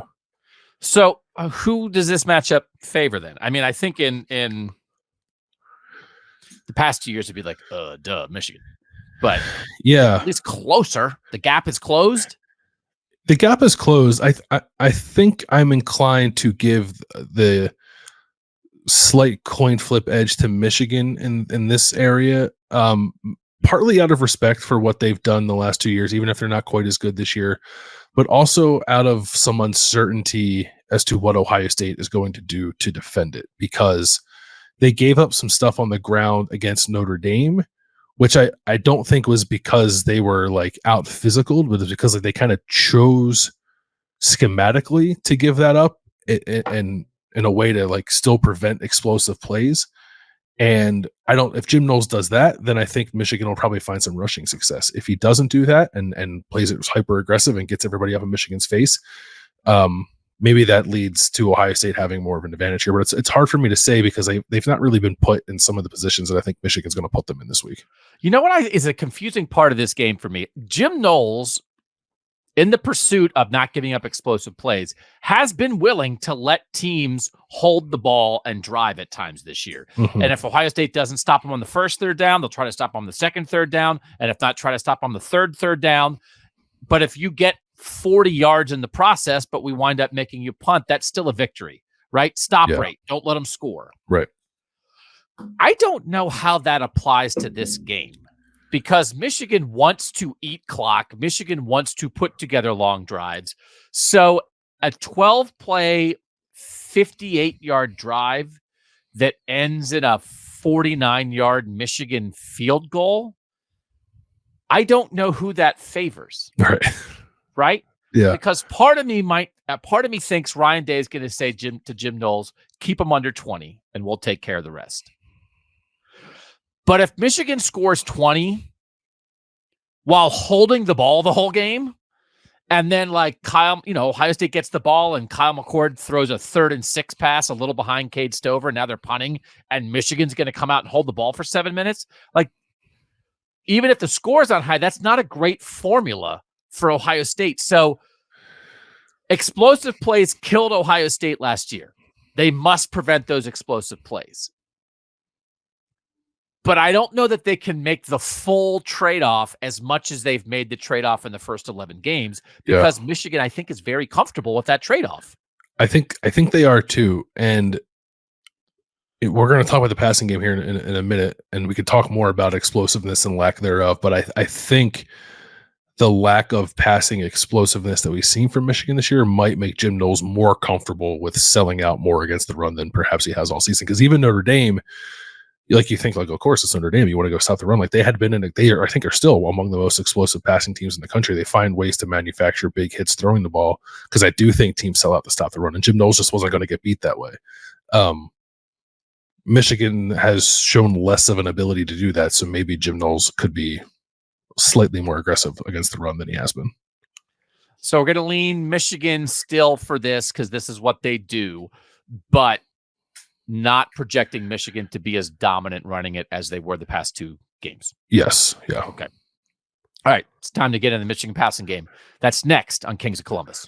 No whatcha on this episode, by the way. There was no time for nonsense. Ohio State, Michigan week, Landis. No, there's fewer days in the week because of the holiday, so we gotta use our time wisely. I will say Landis did share what his whatcha. Maybe he'll use it later, but what it would have been this week, and it was about flipping people off. So I'm sure there are people who are like, oh, can't you just skip the whole Michigan passing thing and just get to the flipping off part, which normally we would do. Yeah. Rutgers also, week, it'd be all flipping off. Flipping the bird to people actually has a special place in this rivalry. I did. Like it's one of the. Did you see Adam Rittenberg from ESPN did a story? No, I didn't see it. It's the 10-year anniversary of the Marcus Hall double bird, and I think Adam Rittenberg talked to him. Nice. And wrote about it. That's good journalism. Yeah, that is good journalism. Should have had him on here. Fumbled that. And now we bring in. He doesn't say anything. He just sits there flipping the double bird the whole time. You would just because right. Your question was all about form, Marcus. Yeah. What do you do? Okay, so we're actually going to talk about passing the ball here. I think the most important matchup in the entire game is J.J. McCarthy versus Jim Knowles because I think that matchup. I was obsessed with it in the moment. I very specifically remember asking Jim Knowles about it after the game last year. I wrote about it last year. The first Michigan touchdown, they've done nothing offensively. Jim Knowles brings the house on third down. J.J. McCarthy gets the ball out to his credit, throws off his back foot. Cam Brown misses a tackle. Cornelius Johnson is out of the house for a touchdown, and that's the beginning of the end for Ohio State. I thought it was ridiculous aggression in the moment. And in the moment after the game, Jim Knowles kind of defended it. And I think it was the beginning of the new Jim Knowles. Mm-hmm. That moment. And to his credit, as we have discussed all year, he has changed. He has adjusted. It has not been easy. It has been effective. And I told you earlier, I asked Jim Knowles about it on Tuesday. I just love, we've asked him, you and I, mostly you and I, right? Yeah. We've been crawling in that guy's brain all year. The journey, he blitzed his way to Ohio State. That was a huge part of his success at Oklahoma State, why he got $2 million a year to come here and fix the Ohio State defense. He gets here, he blitzes too much. He's got to change fundamentally who he is. His secondary buys in on, we have to stop big plays. They start saying, we're going to run gassers if we give up balls over our head. Tim Walton's all in on that as the corners coach, right? They cannot give up explosives. Last year in this game, J.J. McCarthy had 4 completions he had a 33-yarder to Ronnie Bell, and then they had the 69-yard touchdown to Cornelius Johnson on the broken tackle, the 75-yard touchdown to Cornelius Johnson on the Cam Martinez slot blown coverage, and a 45-yard touchdown to Colston Loveland where the 2 Ohio State defenders got mixed up. Those 4 plays, 4 of 4, 222 yards. The rest of the game, he's 8 of 20 for 41 yards. This year, Ohio State has not given up a single passing play of 40 yards or more. They gave up 3 in the game last year. Michigan is tied for 113th in the country in passing plays of 40 yards or more this year. I think they only have 4. Like, this is not what Ohio State gives up. It is not what Michigan does, but it's what won Michigan the game last year. This obsession, this pursuit, this journey for Jim Knowles and primarily this secondary, Landis, I am fascinated by. And he said it's difficult, it's long, it's arduous, it's rewarding, It's what a leader has to do. A leader has to have vision. A leader has to communicate that. It's not about looking backwards. Like if they don't, you take away 4 plays. Well, that's the whole point. Like Michigan took advantage of that weakness. But there's a part of me that thinks like this is the whole thing. It's what Ohio State has been working for 365 days. And if they fixed it for real, they win. That's sort of where I am. And it's about Jim Knowles still being aggressive at times. It's not like he's not going to blitz at all, but like making JJ McCarthy uncomfortable without letting JJ McCarthy make him pay for it. That's where I kind of think this is. Yeah, I think it's where it is too. But I also the response from Jim Knowles, I think, can't be okay. Well, we're not going to blitz at all now, right? Like, yeah. But there are different ways to make JJ uncomfortable, which I think we've seen throughout the year, right? It's the unpredictability in place of the aggression. It's the dropping both the tackles on the sim pressure against Notre Dame instead of dropping both of the ends, or playing some more split safety coverages, or disguising things more pre-snap, and then going to something different post-snap. Like I think they've done a pretty good job of that this year. Jim Knowles has, and the defense as a whole. So I don't like, they can't, right? They can't come out in this game and suddenly play it like they played it last year and blitz the crap out of JJ, right? Like, there's just no way that's going to happen. But that's not the only way to affect a guy like McCarthy. I don't think. I think there's still changing the picture, zone pressures, all that kind of stuff. It's all on the table. We got to have Knowles on in the offseason. Do you think he'd come on with us? Yeah, I do. Yeah. Because I think you got that out of him. It's one of those things, like moments. Not aggressive, unpredictable. Like the difference of that. No, that was you. You got that out of him. Was it me? Yeah. It was certainly one of the two of us. It was you. We love that guy. We just want to go to the shore with that guy. We just want to walk on the boardwalk, hang out. Live show in Sea Isle, New Jersey. Me, you, Jim Knowles. Yeah. Maybe boogie board. Do you boogie board at all? Yeah, I love the boogie board. I love the boogie board. I'm more of a body surfer, but I like the boogie board too. Oh, yeah. I'm always worried I'm going to land on my head. Yeah, me too.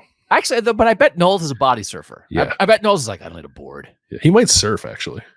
That actually would you be surprised if he surfed? I wouldn't be. I would not be at all. He probably smokes a cigar while he's surfing. Yeah. So Michigan's passing offense, 229 yards per game, 64th in the country, right? It's kind of their philosophy. It's not that they can't. They kind of choose not to. Ohio State's pass defense, 144.3 yards per game. That's the fewest.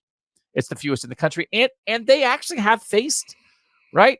Sam Hartman and Notre Dame, like they want to kind of throw the ball, get the ball down the field. Ohio State didn't let them. Talia Tonga-Vailoa in Maryland, Ohio State faced them earlier. I mean, again, they're not facing Michael Penix and Bo Nix and Quinn Ewers and Jalen Milroe, and Carson Beck. But I mean, they've been tested a little bit. I thought maybe Western Kentucky would have a chance to throw the ball in Ohio State a little bit. Like that didn't happen at all. So I do think the sea change of this Ohio State secondary, when you look at like the coverage ratings, Jordan Hancock and Denzel Burke, really high in coverage ratings. And then David Igbinosun, who's been targeted. This is amazing a little bit. Jordan Hancock has allowed 19 receptions on 39 targets. Denzel Burke has allowed 19 receptions on 39 targets. Davison Igbinosun has allowed 35 receptions on 67 targets. So he winds up getting targeted a lot more. He gives up more completions, but you know what Davison Igbinosun does after a guy catches the ball? He tackles him. Yeah. And that's not surprising that he gets targeted more because he's often playing off coverage. Yes, off coverage. And then that's it. Catch it, and you're done. He only gives up 9.5 yards per reception, which is like pretty good. Denzel and Jordan are both like up around 11 or 12, which again is not bad, right? They're just not giving up anything over their head. And then Michigan, like Cornelius Johnson came back. They worked their NIL and kept some guys around. Cornelius Johnson like had both the 2 huge touchdowns for them. But like, that's not really who they are. Cornelius Johnson this year has 29 catches for 470 yards, 16.2 yards per reception. That's pretty good. But like, this is not, he's not like a game-breaking receiver, but if you don't tackle him, then he'll run. Or if you don't cover him, then he'll catch it and run. This is Roman Wilson's had a good year. He left the game last week. They said they expect him to be back. He has 37 catches on 49 targets, but 37 catches for 612 yards, 10 touchdowns. That's their leading receiver by far. Colston Loveland, their tight end, is their second leading receiver. Then it's Cornelius Johnson. Then it's Donovan Edwards out of the backfield. And then it's another tight end, AJ Barner, right? So like those are their 5 leading receivers. Like they are like with everything with their offense, their success rate passing the ball is pretty good. Their explosive rate is not very good. Yeah. And the reason they were explosive last year is not because of what they did. It's because of what Ohio State allowed. And Ohio State hasn't allowed that. They haven't allowed that. I mean, Roman Wilson, I think, is dangerous though, right? Like he's sudden. He'll get you over the middle, like those cross country, over routes that are really hard to cover out of the slot. Like he'll get you on some of those, and JJ's been accurate on those too. So it is something to worry about. But I don't know that I look at that group and see a bunch of game breakers. To your point, I feel like Michigan's passing success is more schematic than it is born out of like personnel advantages, if that makes sense. And I do think, and again, it's no disrespect to Roman Wilson, who probably should be second or third team All Big Ten this year. Mm-hmm. Jordan Hancock's a pretty good answer for that, because Roman Wilson's going to operate out of the slot, and now Ohio State has a cover guy in the slot who can handle something like that. Just like Sanders still is a really good cover guy in the slot for Michigan. Yeah, I was looking something up as we were talking about that. Davis Igbinosun is 12th in the country among corners that have played at least 600 snaps in missed tackle percentage at 6.8%. That guy's like an octopus. He's really long. Yeah. He's long and he's got an attitude. He's physical. That was a really good addition for Ohio State. It was. Yeah. Good trade, as it turned out. Because that's the thing. It's like Ohio State, right? Everyone was like, oh, they didn't want to take Eli Ricks in the portal because they want to give their guys a chance. One of the guys they gave a chance was J.K. Johnson, and it didn't really work out. And then he transferred to LSU. And now, it's like now there's an opening. It's like you're not taking away from a young guy. It's like, well, we had a guy, he left. We're just sort of replacing him. And the way they leveled up there is huge. So I do think in the end, right, this comes down to J.J. McCarthy. And it does feel like J.J. McCarthy has been affected maybe a little bit by Jim Harbaugh's absence. And I don't know, like it's or Connor Stalions' absence. What's their defense going to be doing on this one? JJ.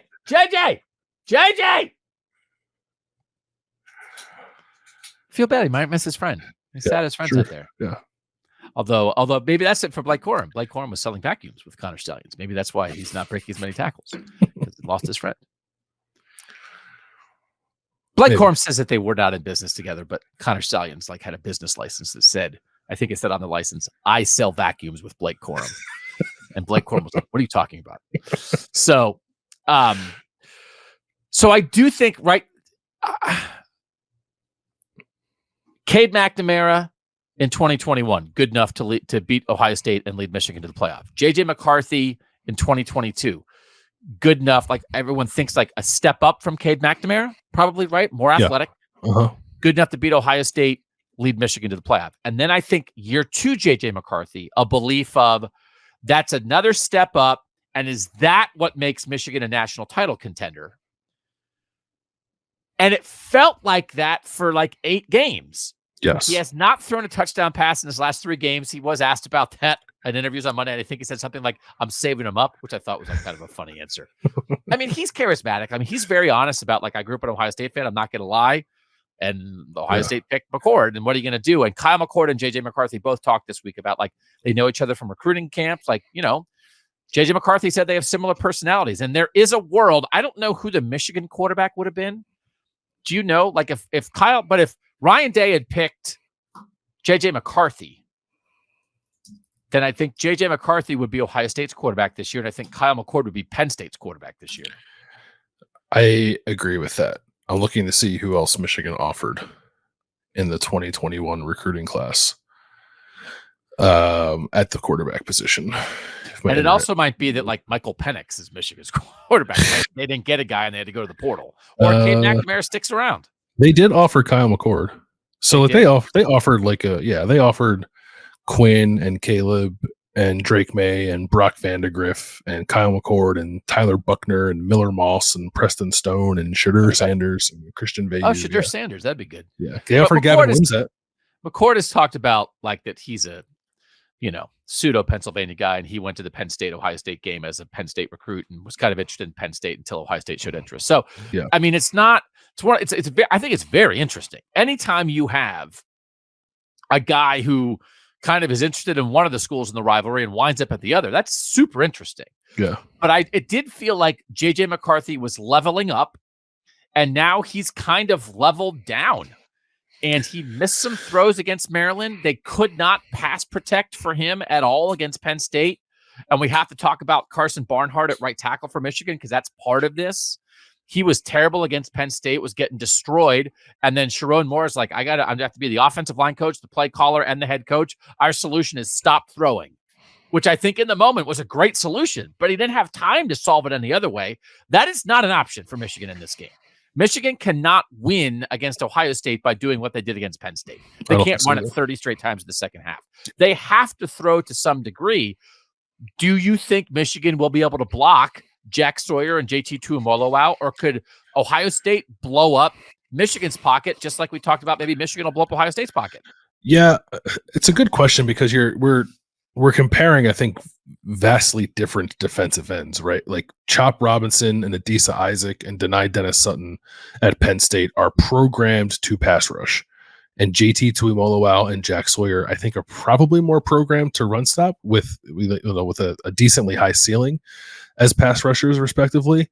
But it's not really the same conversation. And the defensive line for Ohio State too, like doesn't play the way that Penn State's defensive line does. To Ohio State's benefit, I think, but it's part of the reason why we don't see a boatload of sacks from Ohio State's defensive ends, because they're really good run stoppers and they want to make sure they're doing that first and foremost. So yes, I think if JT Tuimoloau and Jack Sawyer were permitted to just kind of like pin their ears back and go after Carson Barnhart and Ladarius Henderson and whoever else might play tackle for Michigan on Saturday, I think they will win a fair amount of those reps. But I don't know that Ohio State's going to play it that way. So I think it'll be more about Ohio State like collectively trying to push the pocket than it will be them relying on one-on-one pass rush wins on the outside.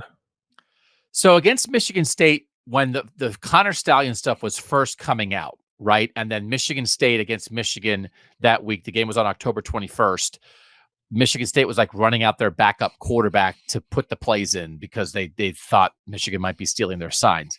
In that game, JJ McCarthy was 21 of 27 for 287, 4 touchdowns, no picks, 78% completion. Okay.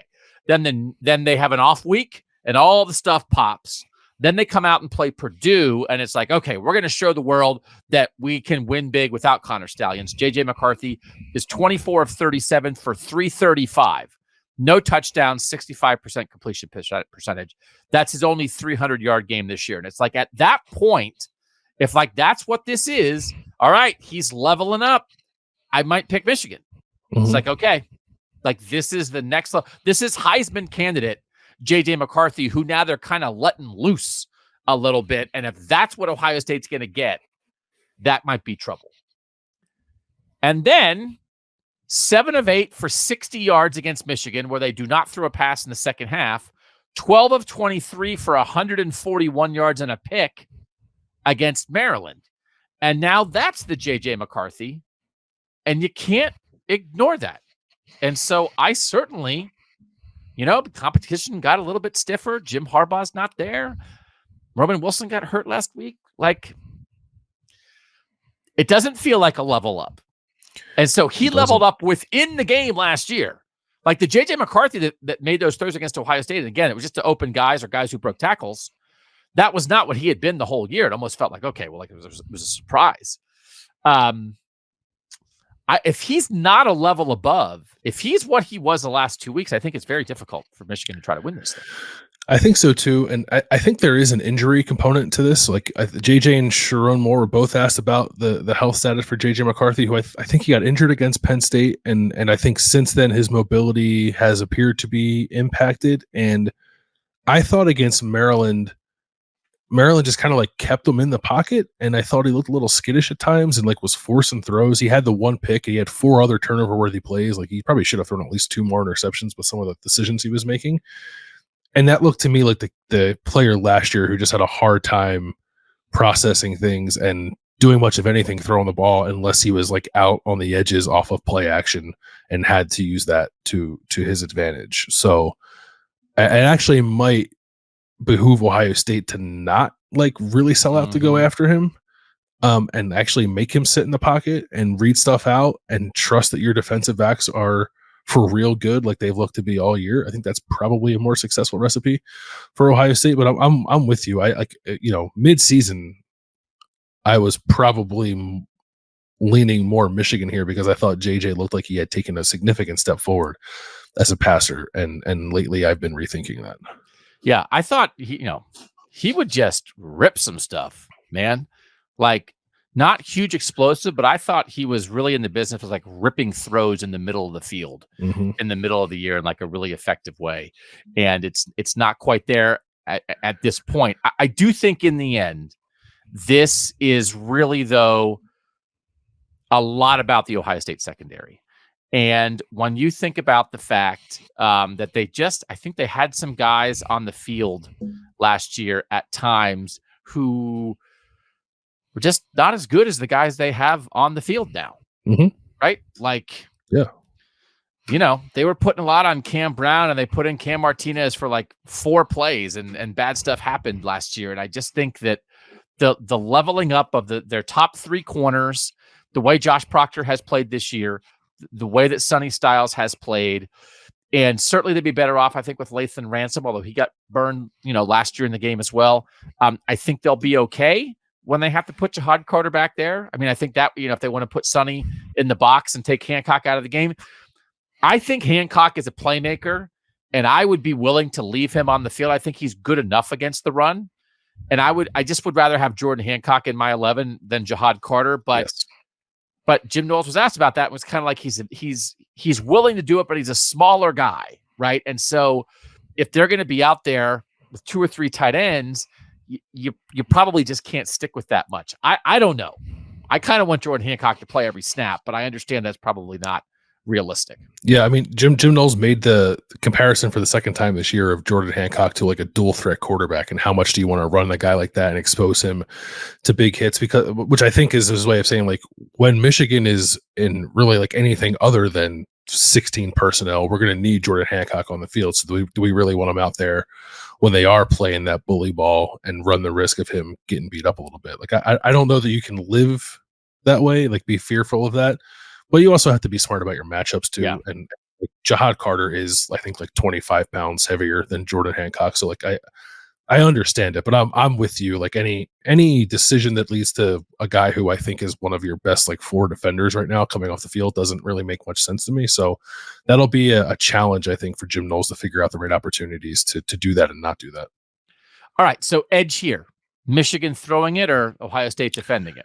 Did we, quickly before I answer, did we talk about Colston Loveland at all? Like what you think might happen with him and who might guard him, and like Mitchell Evans, if that's in your head at all? Yeah, so Colston Loveland, right, is one of the 2 best tight ends in the Big Ten with Cade Stover. He's their second leading receiver.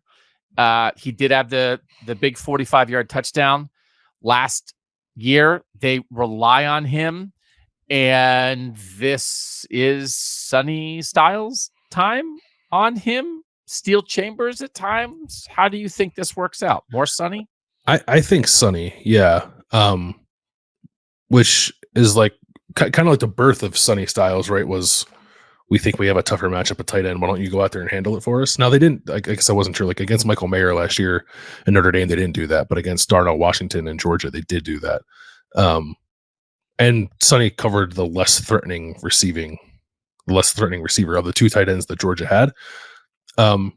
Michigan has 2 tight ends I think you need to worry about. Like AJ Barner, the transfer from Indiana, is like a pretty good player. So I would worry about maybe putting so much attention on a Colston Loveland and like leaving yourself vulnerable to AJ Barner having like 6 catches for 70 yards in this game. So I don't know. Maybe it's not an all the time thing with Sonny. Maybe you throw different bodies at Colston Loveland depending on where he's at. Like I think Jordan Hancock can probably handle that if he's like operating as a pure slot receiver. So I think it's a collection of guys who handle that assignment more than just one.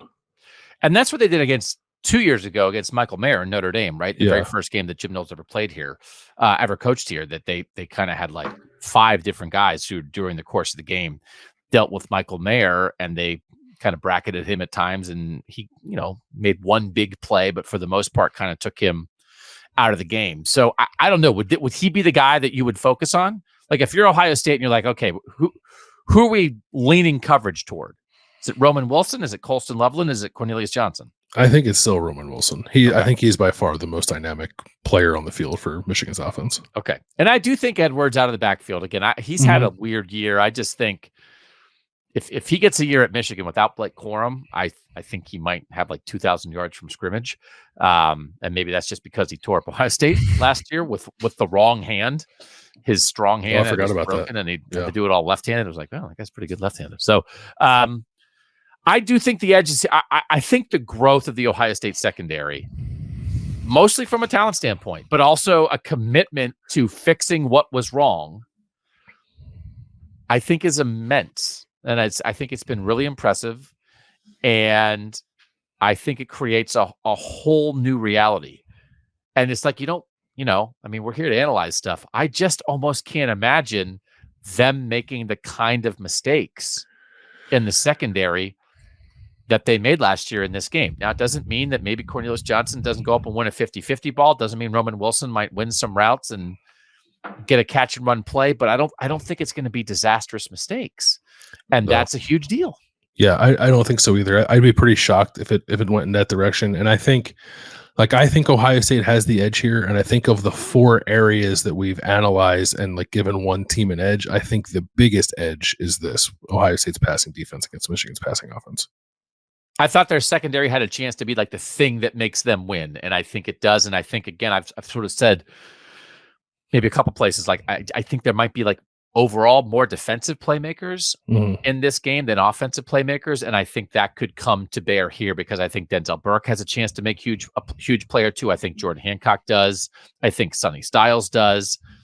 Josh Proctor came in and made that play that led to the Jordan Hancock pick 6 a couple of games ago, right? I mean, they have some guys who, while preventing the big plays, are also able, I think, to make plays on their own. And again, they are number 1 in the nation in giving up the fewest pass yards per game. So I think where we wind up is maybe a somewhat significant edge for Ohio State here, an edge for Michigan running the ball, and then 2 slight edges for Ohio State that maybe are pretty close to 50-50 split with both the Ohio State pass game and the Ohio State run game. So that is more Ohio State edges, but I don't think any is so gigantic that it's like, well, that's it. Ohio State wins by 4 scores. Yeah, I don't think so either. And the Ohio State run game against Michigan's run defense, like, if you want to tell me you think Michigan has the edge there, I won't fight you too much on that. Like, I think it's close. Yeah, and then special teams. Oh, how much time do we have left on the show? I know. This is, instead of what you're watching, it's what you're wrong. That kind of stuff matters. I do think, right? I do think Ryan Day has to have a little something special because Jim Harbaugh's had it. Like little time, like the Rutgers play, that's the longest play. It's the only play of 40 yards or more that Ohio State's given up the entire year, is a Rutgers trick play. I think Ohio State needs a trick play. I think Ohio State needs to make sure that they don't have miscommunications at inopportune times, and they have to make sure that they don't blow coverages, right? But otherwise, I think on the merits of the football, Ohio State matches up pretty well with a team that I think for much of the year has looked like the best team in the country. I don't know that you would say that about Michigan now. I would have said it in October before Georgia really got rolling. And it's like, okay, we know Michigan hasn't played many people, but man, their success rate offensively and defensively across the board, they're just destroying everybody. And Ohio State matches up pretty darn well. Yes, I agree with you. I guess like quickly on special teams, since we shouldn't gloss over it exactly with Ohio State. We shouldn't gloss over the thing that cost Ohio State and its 2 losses last year. Right. Yeah, right. Special teams efficiency, the teams are fairly even for whatever that matters to you. But like the FEI special teams efficiency, Michigan is 42nd and Ohio State is 51st. Michigan is number 1 in the country in net field position. Number 2 in offensive field position, number 2 in defensive field position. I think that is a product of mostly teams not being able to move the ball on them at all. And Michigan benefiting from that from a field position perspective than it is about like having a killer special team / kicking game. But something to keep in mind, like Michigan, I think has lived fairly comfortably field position wise throughout much of this season, which is something Ohio State obviously needs to avoid. And Michigan also had its punter and kicker from last year drafted, right? Yeah. So, Jake Moody and Brad Robbins. So they lost some dudes there. I think it's a good one, but I think in many ways, Ohio State kind of did what it needed to do over the last 365 days to position itself to feel good about its chances going into Saturday. So we will continue to have plenty of coverage here on the podcast YouTube feed, on the podcast network, wherever you listen to podcasts, whether you're watching us or just listening to us. We could not be more grateful. We will have our pick show on Wednesday, where Bill, Austin, and I will make our picks for this game. So if you're wondering what we're thinking and you really want to hear that, and acknowledging that I picked Ohio State the last 2 years and it didn't work out. Do you remember who you picked the last 2 years? I don't. I think at the Athletic, I don't know if I went on the record actually with making picks. Athletic, soft. I can't remember actually. Soft. I'm going to write a 4,000 word story and not make a pick. I'm the Athletic. I'm revolutionizing journalism. That's too and real. Laying off half the staff. I think Athletic mentality. Bang. I think in 2021, I definitely would have picked Ohio State. I don't remember who I picked last year. Yeah. All right. So we'll have the pick show and then a bunch of other stuff.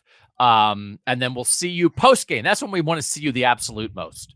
Whether it is in Ohio State victory, whether it is an Ohio State loss, we'll be talking about it, analyzing it, absorbing it with you because we're going to be there live to take it all in. So happy Thanksgiving to everybody. We are certainly grateful for what we get to do here at the podcast because, I mean, come on. Is it a real job? No. Well, doesn't feel like it. It doesn't feel like it. Yeah. We're lucky. Yeah. We're lucky. And this is as good as it gets.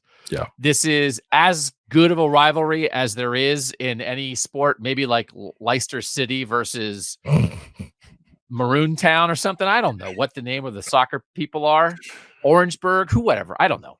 Maybe that's as good, but like, I don't care about that. I don't live in England. Like here in the world that matters, this is as good as it gets. And this is as good of a version of as good of a rivalry as you will find.